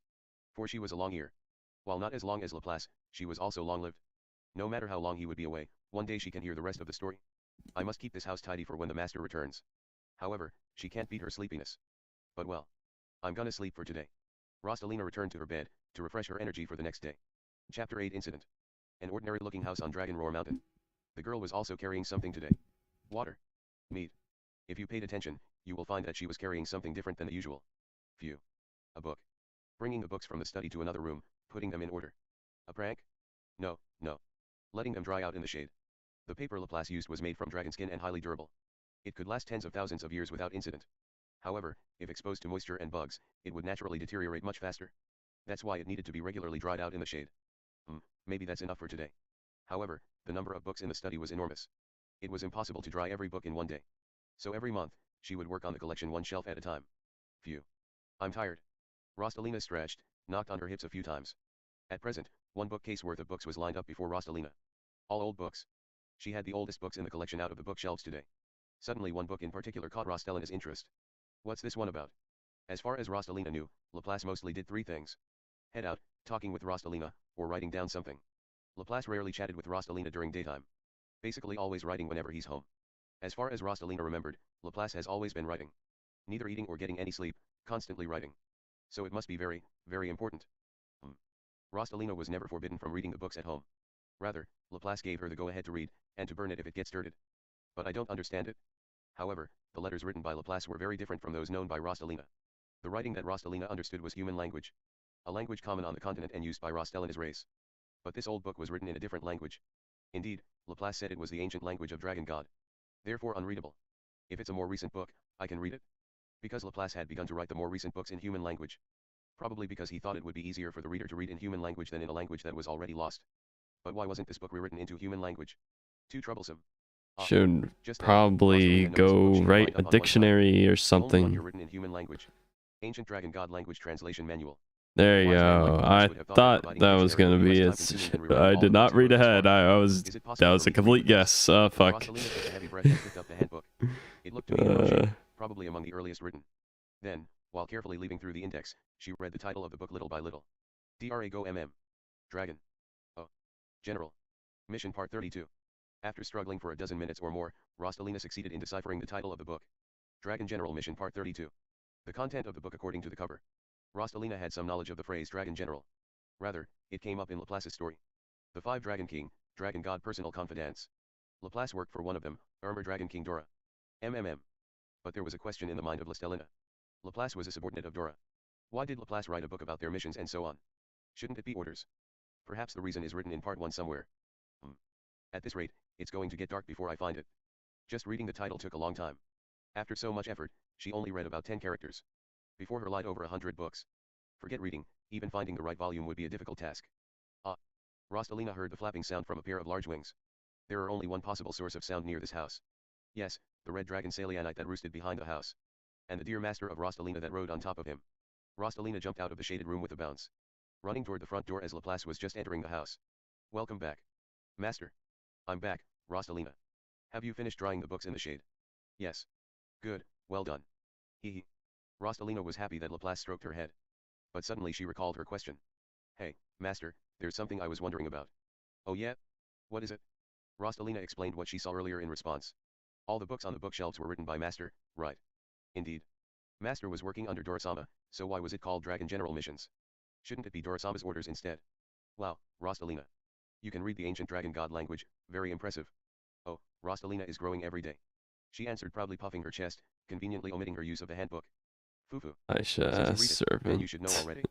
I wrote it all down there, but her little white lie was You're immediately not exposed. entirely wrong, but I'm sorry. like Actually, she's I not only read the as title each in the nearly as translation weird manual. as Aisha. Ha ha ha, I thought as much. Laplace laughed as he walked toward the back of the house. After putting the luggage he brought up from the valley on the bed, he sat down on his chair. He encountered Rostalina to sit in a nearby chair. Let's eat together sometimes. I'm hungry after a long time. Yes, please leave it to me. She's not Master. as Rostalina began to cringe. prepare the She's meal with still delight. cringe, but Serving food Aisha's to even Laplace, more who rarely ate, cringe. was one of Rostalina's secret pleasures. Because Laplace only eats if he's truly hungry, he always says how delicious it was. While Rostalina busied herself over the stove, Laplace's voice came from behind her. I'll answer your question while you work. A tinge of nostalgia in his voice. Of joy, of regret, full of struggles. Full of pride, but also shaded by darkness, Laplace began. When I started writing the books, I was one of the dragon generals. An ancient story of Laplace began. Far away, a story from a mythical era. Where should I begin? Ah yes, let's start from there. Laplace. During those smooth sailing days, I was summoned by Dorosama one day. She was always busy, flying everywhere, so she rarely had time to visit the Chaos training grounds on Dragon Roar Mountain. When she did come, she'd immediately summon me for combat practice. To ensure that I didn't neglect regular training. And so on, but mostly because there are not many capable to be her sparring partner. Fortunately, Right, I I was think strong this enough will to be the countermatch her. last Are we sparring today as well? chapter, I Right, believe. apologies for your time. On such days, I left the work to my subordinates and headed to the training ground with Dorosama. And let her beat me up to her heart's content. I was always left tattered. Even though I could be a match. It wasn't enough to beat one of the 5 dragon generals. However, by fighting Dorosama like this on a regular basis, I slowly grew stronger. Not to brag, but by then it would have been impossible for a regular dragon warrior to compete against me. I have something to talk to you about. Usually, once combat training ended the day was done. But Dorosama said that day in a mysterious tone. Of course, I had no reason to refuse. We decided to find a convenient place to talk near the flight training ground. Why so far just to talk? I felt like whenever Dorosama and I talked, it was always at Dragon God's mansion or there. I chose this place since it offered a panoramic view of the city of Chaos. I'm so impressed with your recent breakthroughs. This is due to Dorosama's teaching. No, you're doing well even on things I didn't teach you. The other day, Maxwell appraised your work very highly. I'm honored. If you continue like this, you will be able to fulfill your responsibilities. The responsibilities in this case are 2 of the 3 reasons that Dragon God adopted me. In other words, reduction of dragon race's hostility towards mixed blood and improving relations with the demon race. Certainly, the task of retraining dragons was becoming very important. It might be possible that as the training method improves, the whole concept of retraining might become unnecessary one day. What I did mattered. I have one request for you. I was surprised by the request. After all, she never asked me for anything. Of course, what will it be? Of course, I answered. I lived for Dragon God Sama, but Dorosama took great care of me as well. Moreover, a request by Dorosama would certainly be for the sake of Dragon God Sama. I had no reason to refuse to hear it. Leave your current role and take my position for a while. As a substitute. Yes, I want to ask you to supervise all the dragon training grounds in the dragon world. Why do you ask? Soon, the spawning season will come, and I will lay eggs. The dragon race has a long life. Living for tens of thousands of years. Not quite immortal, but certainly a long-lived race. In exchange, our spawning season was infrequent, occurring once every few thousand years. Therefore during the spawning season, all dragon race of breeding age were obligated to prioritize making the next generation. That's. Congratulations. Thank you. Who is the other party? It takes 2 to make a baby. Fufu, this story might be too stimulating for Rostalina. Dragon General Crystal. Our spawning season just happened to overlap. Dragon God Sama expects a strong child to be born from us. Unfortunately, I didn't know any children of the dragon generals. The concept of familial relationship was thin among the dragon race. Parents do not hatch or raise the eggs once laid. In the spawning ground, there are nurses who took care of incubation. Of course, even though records exist, children of dragon generals do not receive special treatment. It seems that Dorosama had already had some children, but they were all fully grown, working as dragon warriors or dragon trainers. Some even died during combat with dragons. However, this seemed like the first child between 2 dragon generals. Strong parents beget strong children, so these 2 were paired together. A child of dragon generals. Full of expectations. So, I want to leave the training grounds to you during the spawning season. Will you accept? Acting on Dorosama's behalf and working directly under Dragon God Sama. I was never so honored. I felt teary on the spot. I didn't realize Dorosama valued me so highly. I am honored to have you select me. Of course, I gave the highest salute on the spot and accepted the task. 30 years passed since then. Dorosama successfully conceived and moved to the spawning ground several dozens of kilometers south of Chaos. I accompanied her on the move. It was a very nice place. It looked like a beehive. There were several private rooms lined up where pregnant women lay their eggs. The temperature and humidity were kept constant in the private room, allowing the eggs to incubate on their own. After they hatched, the rooms were converted to the children's personal nurseries. However, for the dragon race, the pregnancy was very long. It was a race that lived for hundreds of thousands of years. The egg stayed in the belly for 50 years, and the egg took 50 more years to incubate after laying. And as is common to all races, pregnancy strongly affects the mother. Dragon race women are especially vulnerable during pregnancy. That is why there's a dedicated facility, far away from the usual living quarters, so they can safely deal with pregnancy. The change was particularly dramatic during fertilization. Dora-sama had become particularly ferocious by the time she entered the facility. Everything she saw. She couldn't stay calm, so every little thing triggered her and she'd send everything flying. It was not unusual for me to be hurt by Dora-sama, but it was my first experience seeing Dora-sama so unreasonably violent. I gained many new scars during those 30 years. Still, I was able to successfully carry on Dora-sama's work. The task of supervising all the dragon training grounds in the dragon world. I rode on Salianite for my work trips. Until the end, that grumpy red dragon was only fond of me. For me, it was also convenient to visit the training ground everywhere with Salianite. Salianite could converse with other dragons. He's good at persuading dragons who otherwise won't listen. He was able to Yeah. find success no matter the training ground. To be honest, if my fate was good and I could So successfully supervise the training grounds, you did being not the person kill in him charge, after a my name year. naturally spread in the dragon world. The genius who raises excellent dragons. As the name spread, fewer people looked down at me.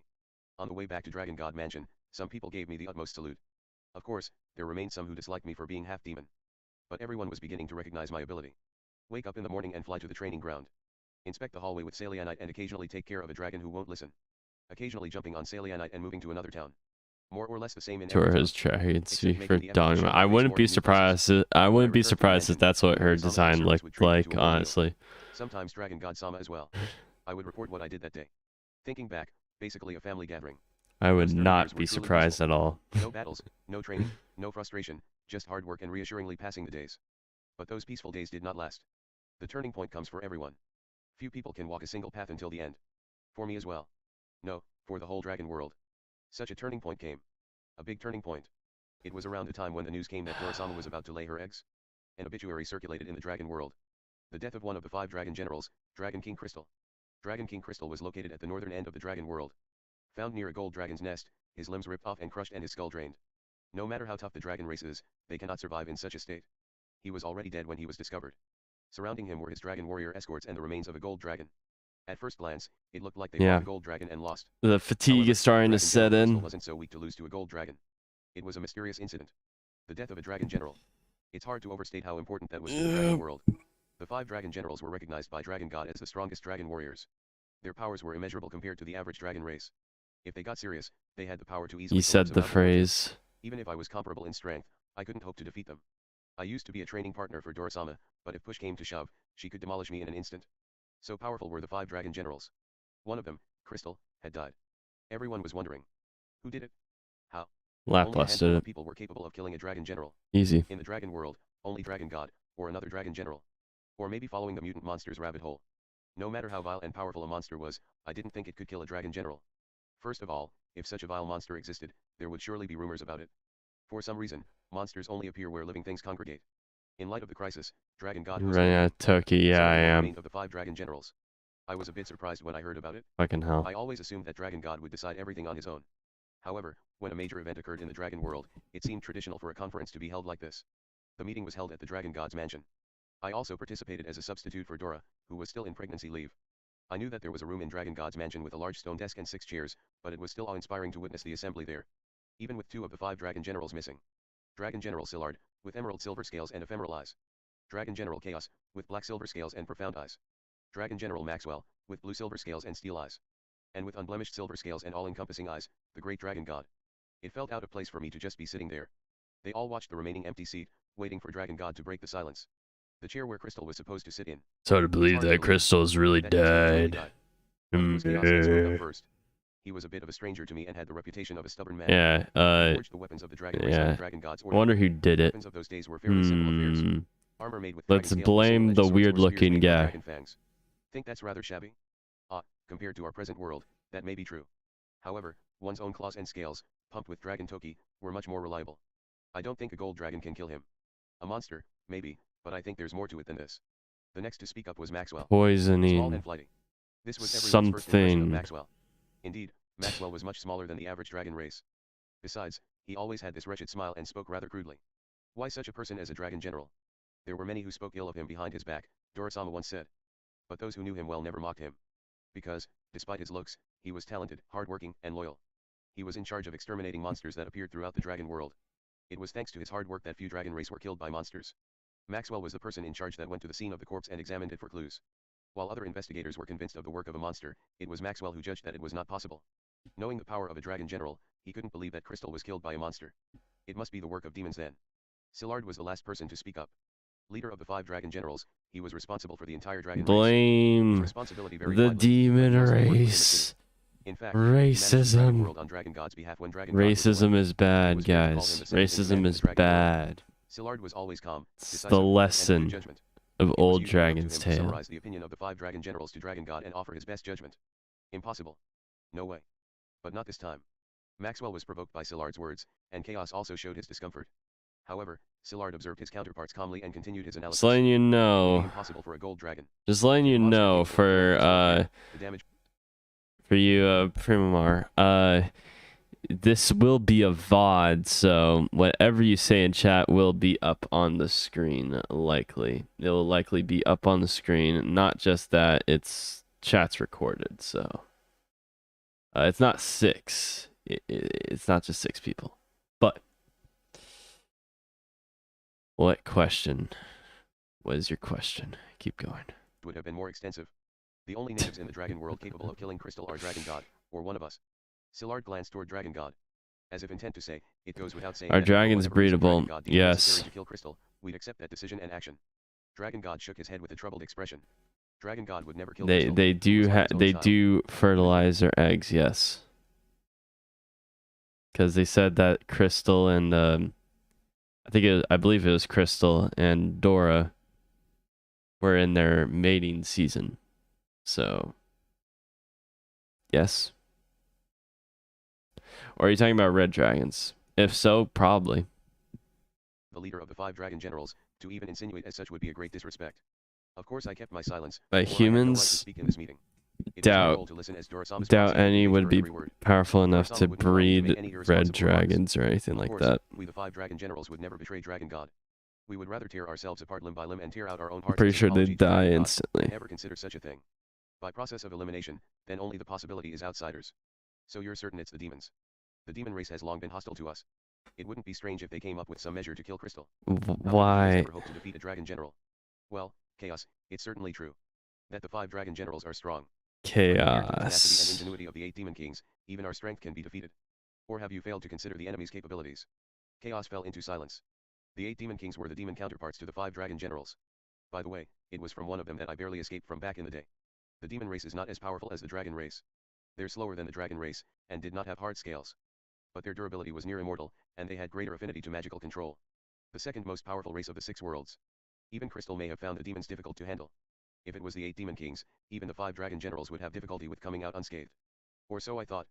If the demons have completed the technique to cross the boundary, and used it without permission for this. Boundaries separate the worlds from each other. Like walls. Crossing the border means moving to another world. Back then I didn't know what that meant. At that time, people were researching disappearance incidences all over the world. Yes, it's a study of teleportation magic. Of course, back then teleportation magic wasn't completed yet. Even if it had been completed, its use would have always required the permission of the gods. Gods of both the origin world and destination world. If they had a way to cross the border, that would be a terrible situation. But at the moment there is no way to confirm that, not even a clue or a way to retaliate against who killed Crystal. Szilard said, looking troubled. After all, a killer was out there that murdered one of the matchless dragon generals. Be it monster or demon, without assembling a strong search team, retaliation would be impossible. Please leave it to me, Chaos, to avenge Crystal. It would be me to do that kind of work. The 2 dragon generals declared their resolve, Hold but it wasn't for Szilard to decide. on. I lost focus. I was reading chat. If they had a way to cross the border, that would be a terrible situation. But at the moment, there's no way to confirm that. Not even a clue or a way to retaliate against who killed Crystal. I mean, that's assuming that the person who killed Crystal is a demon. I don't think that's a safe assumption. I don't think that's a very clear assumption. Of course, back then teleportation magic wasn't existed yet. Even though it had been completed, its use would have always required the permission of the gods. Ah, yeah, okay. Same could be said about elves and demons, and those two are Okay. One man held the decision-making power of this meeting. What do you think, Dragon God? Of course, if you leave it to me, I'll surely apprehend the criminal and reclaim the honor for the dragon race. Then Szilard looked at me. Until then, I kept silent and busied myself taking minutes. But how about letting Laplace do this? Those words echoed in the meeting room. Blasphemy. Maybe if it was Dora, but you will have the mixed-blooded demon be in charge of the investigation. It was Chaos that screamed. Staring me down with his cavernous eye, baring his fangs. Chaos was, how should I say? A stubborn man. Once he began to consider demon race the enemy, he'd always hold ill feelings toward them. There's a limit to your jokes. Even as the adopted son of Dragon God, could he really apprehend the suspect that killed a member of the 5 dragon generals? We won't know without trying. Szilard took the anger like a cool breeze. As if the shouting chaos was but a daily occurrence. I was frightened though. Mad Dragon King Chaos was a very scary person. I heard from Dora that, even if immature, he had the strength to match the dragon generals. It's a waste of a dragon general's or dragon god's time to investigate for suspects that might not even exist. It's better to assign the work to someone else with comparable strength for now. Claiming that I could match up against the 5 dragon generals felt like an exaggeration. I wasn't very confident at the time. Even if he did find it, he'll just get himself killed for nothing. Maybe, but as a member of the dragon race, he can at least send back some information. Ugh, it's useless to talk about this. Maxwell. You say something as well. As if breathing fire from his mouth, Chaos expressed his anger as he spoke to Maxwell. Hoping that Maxwell would feel the same. However, Maxwell said simply. Well.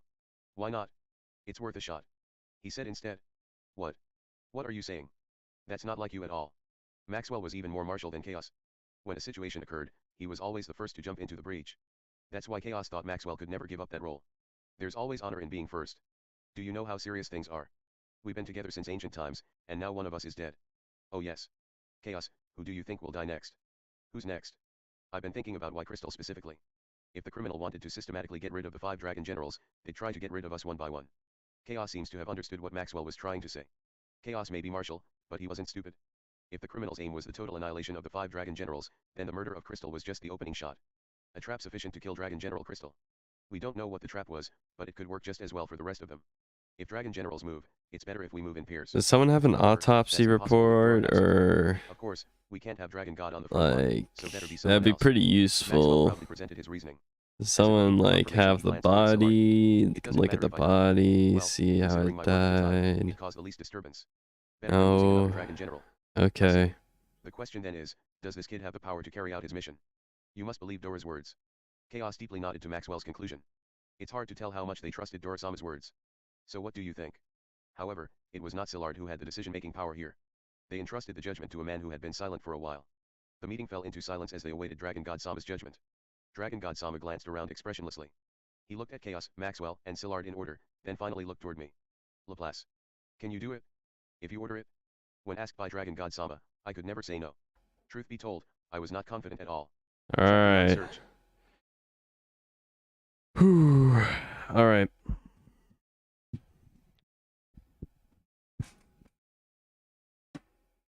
Alright, investigation time. But I think we'll end it there.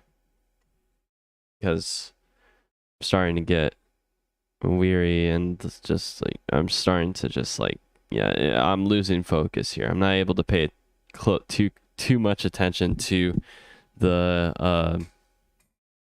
I'm not really able to pay too close attention to all this. It's starting to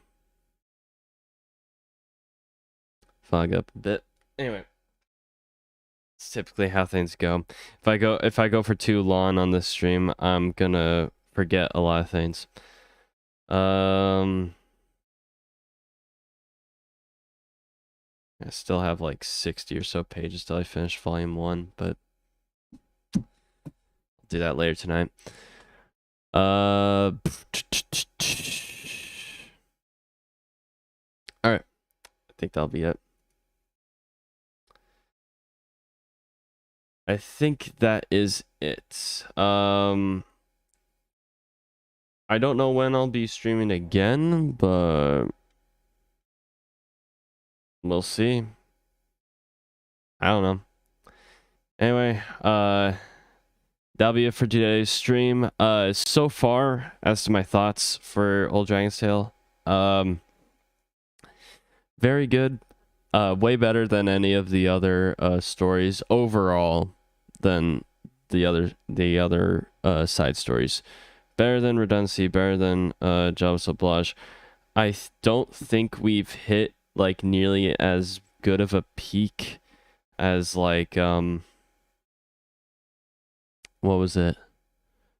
Maybe Jabba Sablage's Rudy's conversation with Sieg, but I don't think we've reached nearly anything as good as that. But overall, this story has been a lot more consistent.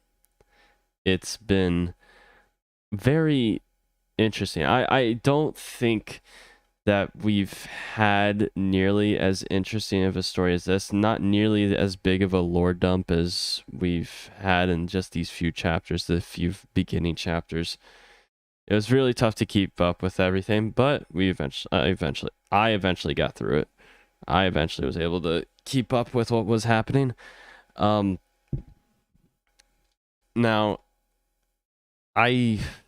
Laplace as a main character is strange. He's very cliche.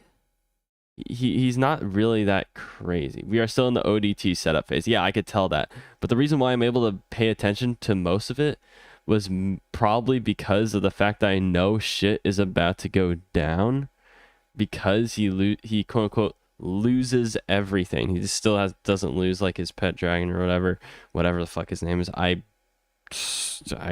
can't pronounce that fucking name. Anyway, I can't pronounce that fucking name, but having that be like under the table sort of as this whole story's like progressing, we're trying to figure out like how is he going to lose everything? How is this whole dragon world going to go to shit?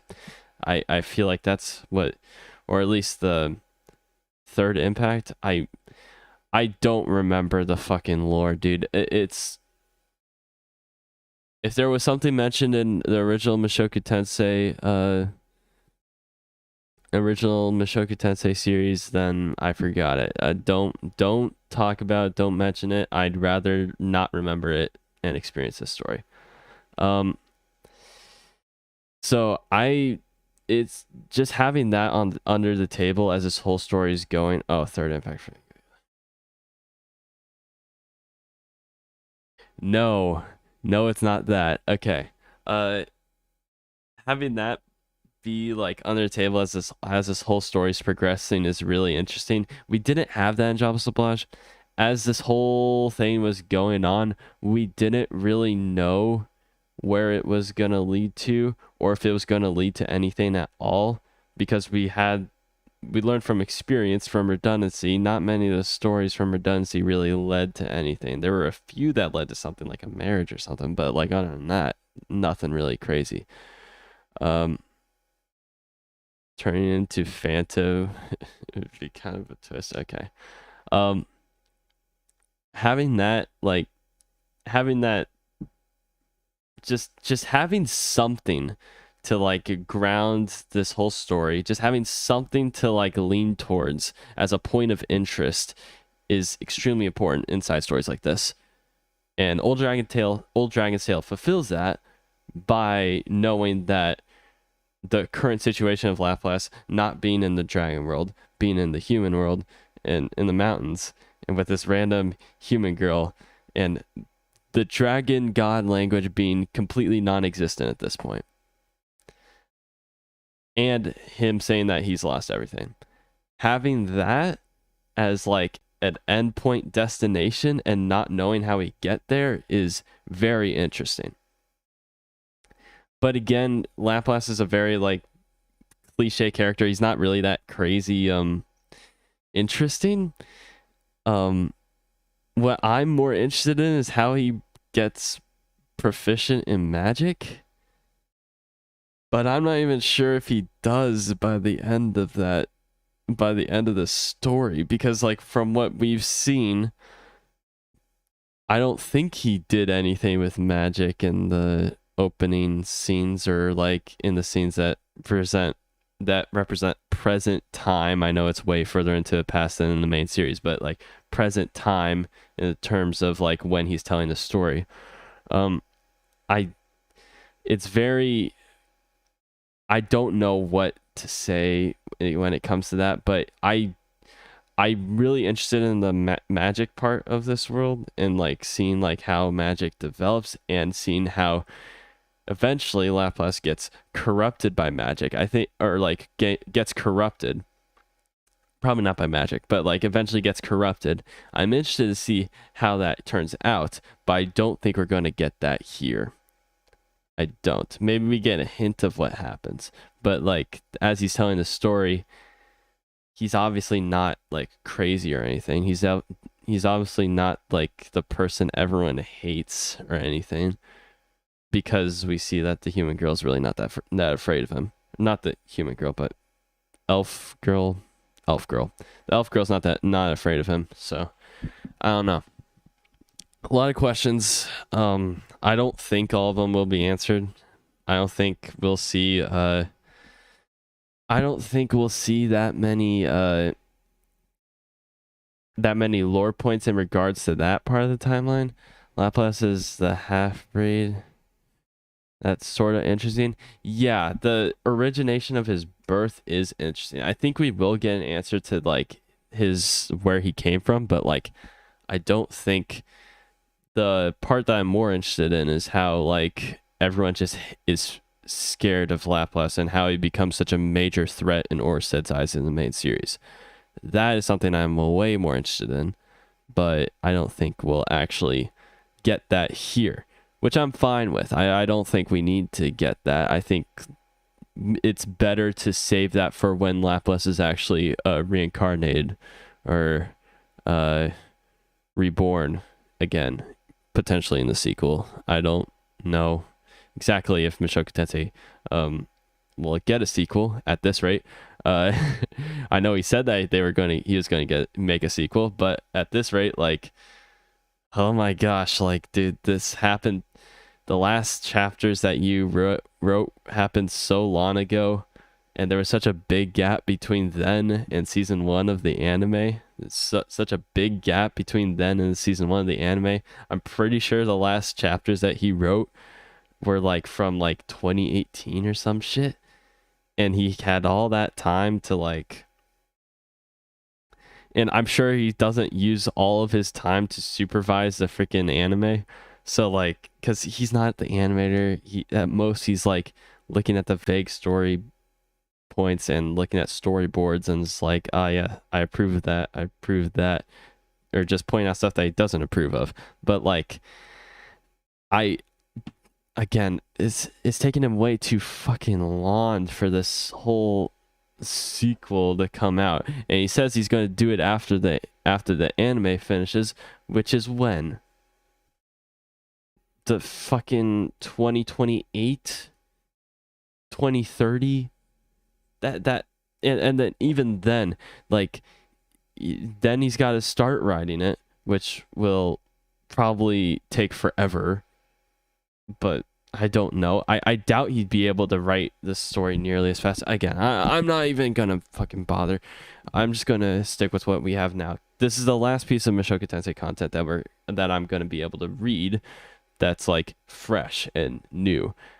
I don't think, and aside from the light novels, like, I've read basically everything in regards to the web novels after this point. So I'm kind of scared of what's going to happen after I'm done with this. So kind of scary, but whatever. Most of the time is spent updating the web novels to the light novels.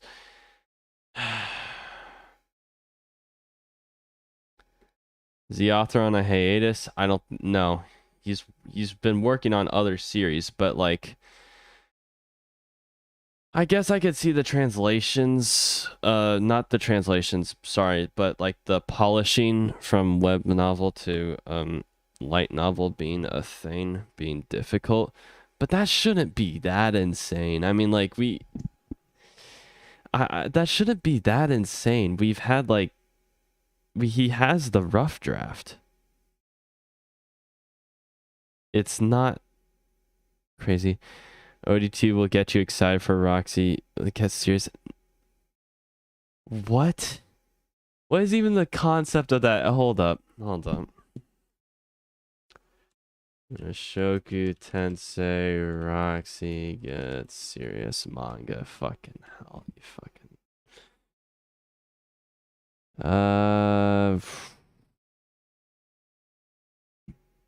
Fucking 7.6 on Mal. Roxy's life isn't a lonely one. Out of all of her tribe, is a lonely one. Out of all of her tribe, she's the only one without the power of telepathy. Her days pass in silence while people speak words she can never hear. But when she saves the life of a wandering witch, Roxy gets a chance of a lifetime, the opportunity to study as a magician's apprentice, leaving her strange home behind. Sounds better than the freaking redundancy, but then again, it's a manga. Like, what? It's gonna be kind of mid, isn't it? Probably we'll start releasing stuff after the light novels finish next year. Probably stuff like Redundancy or Stories of Rudius working for Orsted. I mean, yeah, they're starting to adapt the Redundancy chapters in light novel form, so after that, maybe, but I'm pretty sure he said that after the anime is done, he'll get started on a sequel, but only side story I read, good thing. I have a bad memory, so I won't remember shit about it. I'm not going to spoil how they are related. It's a decent Roxy backstory. I'm sure it's decent, but like, I'm not interested in it. I mean, like, how many volumes do we have of it? Like, fucking hell. Oh, it's still in continuation. Yeah. Well, whatever. It's fine. Not the sequel yet. Just stories in the middle. Oh. Maybe he will, but honestly, I don't care. I don't care about like the side stories, because honestly, most of his side stories are a miss. Most of his side stories are a miss. This is the only one that's consistently hit. This is the only one that's actually good, in my eyes. I don't know what else to say. Like, where are you going to see the true main character? You're not going to see them. Okay. If you're talking about the main character for the sequel, I don't know what that's going to be. If you're talking about Rudius in this side story, you won't see him. Probably not. If I had to guess, probably not. Yeah, I don't know. It's strange though. Like, it's been so long since I've like actually experienced something really great from Mushoku Tensei outside the anime that's like hit me emotionally. The last time that happened was the last volume of the entire main series. Last chapter of the entire main series. That was it. That was the only one that actually hit. Other than that, like, that one was actually able to make it to land an emotional impact on me, even though it was a web novel translation. Usually, like, the light novel stuff is a lot more polished. I could definitely say that reading this is a lot better of an experience than reading the web novels. I could say that because it's an official piece of it's an official published piece, polished, and pacing's good, everything's good. Still got a bit left here. I'm just at the part where he's reading a Roxy's letter, just talking about the Magic University. It's a lot more polished than that volume, and I'll mention that in my review. It's a lot better. It's a lot better of an experience reading the light novels. In fact, I envy those who experience this series through the light novels instead of the web novels. Because once that final when is that? Let me double check. I think we got a release date on the English translation of the final Mushoku Tensei light novel.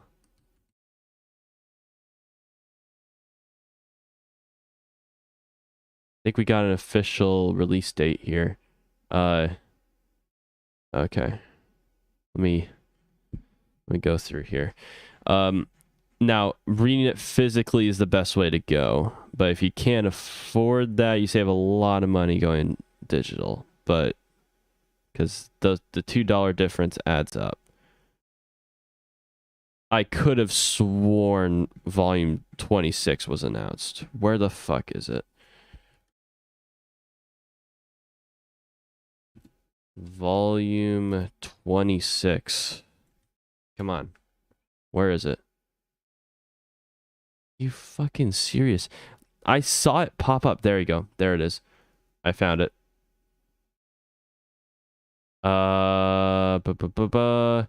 March 12th, 2024. Beautiful. I'm not going to share the page because I am on an official account for Amazon, so I'd rather not. But yeah, March 12th, 2024. I mean, that's a long time. We still have a long ways to go, but like once that happens, the entire series would have been translated to English, and that's a huge step. And I can't imagine the freaking redundancy chapters will be sold nearly that much. I can't imagine people will nearly be as receptive to them because, well, nothing fucking happens in them. Nothing important happens in them. This is whatever.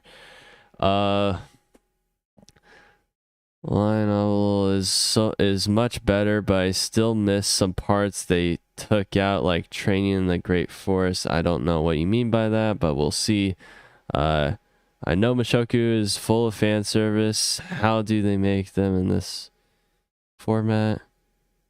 Not completely polished. So many. Oh yeah. I'm aware that there are like spelling and grammar mistakes in the light novel, but it's very minor, and honestly, I glance over them pretty easily. So, you want the redundancy translations? Okay. I want them to release No Game No Life Season 2. Continue to cry in misery in the corner of your room. That will never happen. And honestly, No Game No Life sucks. It's so bad. It is so bad. But yeah, volume 26 is going to be really good. I'm hoping by the time March comes around, I would have caught up in terms of light novel content. Hopefully. And hopefully I'll be able to review the final novel like within a week after it releases. Again, I refuse to go digital because of how traumatized I was with the freaking web novel. not traumatized, but like it's just not the same, you know? It's not the same as reading it physically, so I would have to wait for the paperback probably. Season 1 was entertaining. All right. Redundancy light novel means a revised ICE chapter, so that's what I'm waiting for. It's not going to be good. It's not. It's going to be the same exact thing, but you're going to be disappointed. It's going to be the same exact thing, but just change the ages. There you go. And which is like less creepy, but still creepy. And it's still going to be cringe. Still going to be cringe as fuck. Now you could say it's like, oh, well, I mean, Eris and Rudius is pretty similar of a situation. It's not. Ours has been raised his entire life with Eris. It's completely different. Aisha raised him basically. Like it's so fucking cringe. Anyway, oh man. I think that is it. Yeah. So in summary, Old Dragon Tale, very good. Best side story so far of the entire best thing in this entire size of these entire side stories, honestly. 100%. It's not even close. Hers was groomed, right? Yeah. I'm waiting for the husband family moment. But y'all want to know one good East guy that deserves season 2. Can you resend whatever? I don't know what that is. Anyway, yeah.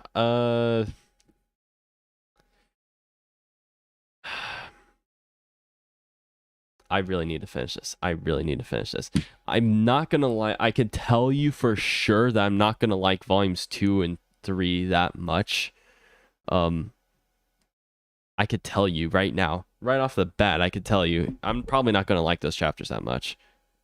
It's probably gonna be mid as fuck, in my opinion. Probably gonna be mid as fuck.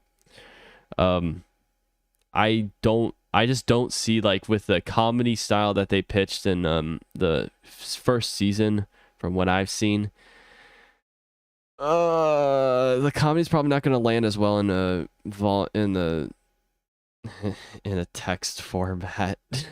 It's different with the university arc. I feel like that university arc's comedy landed so well, it just makes all the middle points worth reading. I doubt it's gonna be nearly that good. Anyway. But volume 1 so far, great. A lot of foreshadowing, crazy stuff.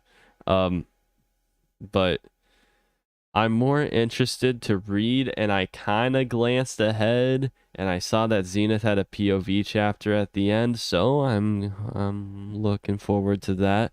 The Paul stuff has been kind of what I expected, but nothing crazy. Yeah, I don't know. There are some dead points in the volume 1, but it's still good. I'm stalling. I'm stalling. Sorry. I'll probably just end the stream right now. So that's it. I'm gonna go get ready to eat. POV is one of my favorite moments. We'll see. Anyway, that'll be it. Hopefully it motivates me to make a video quickly. See you guys.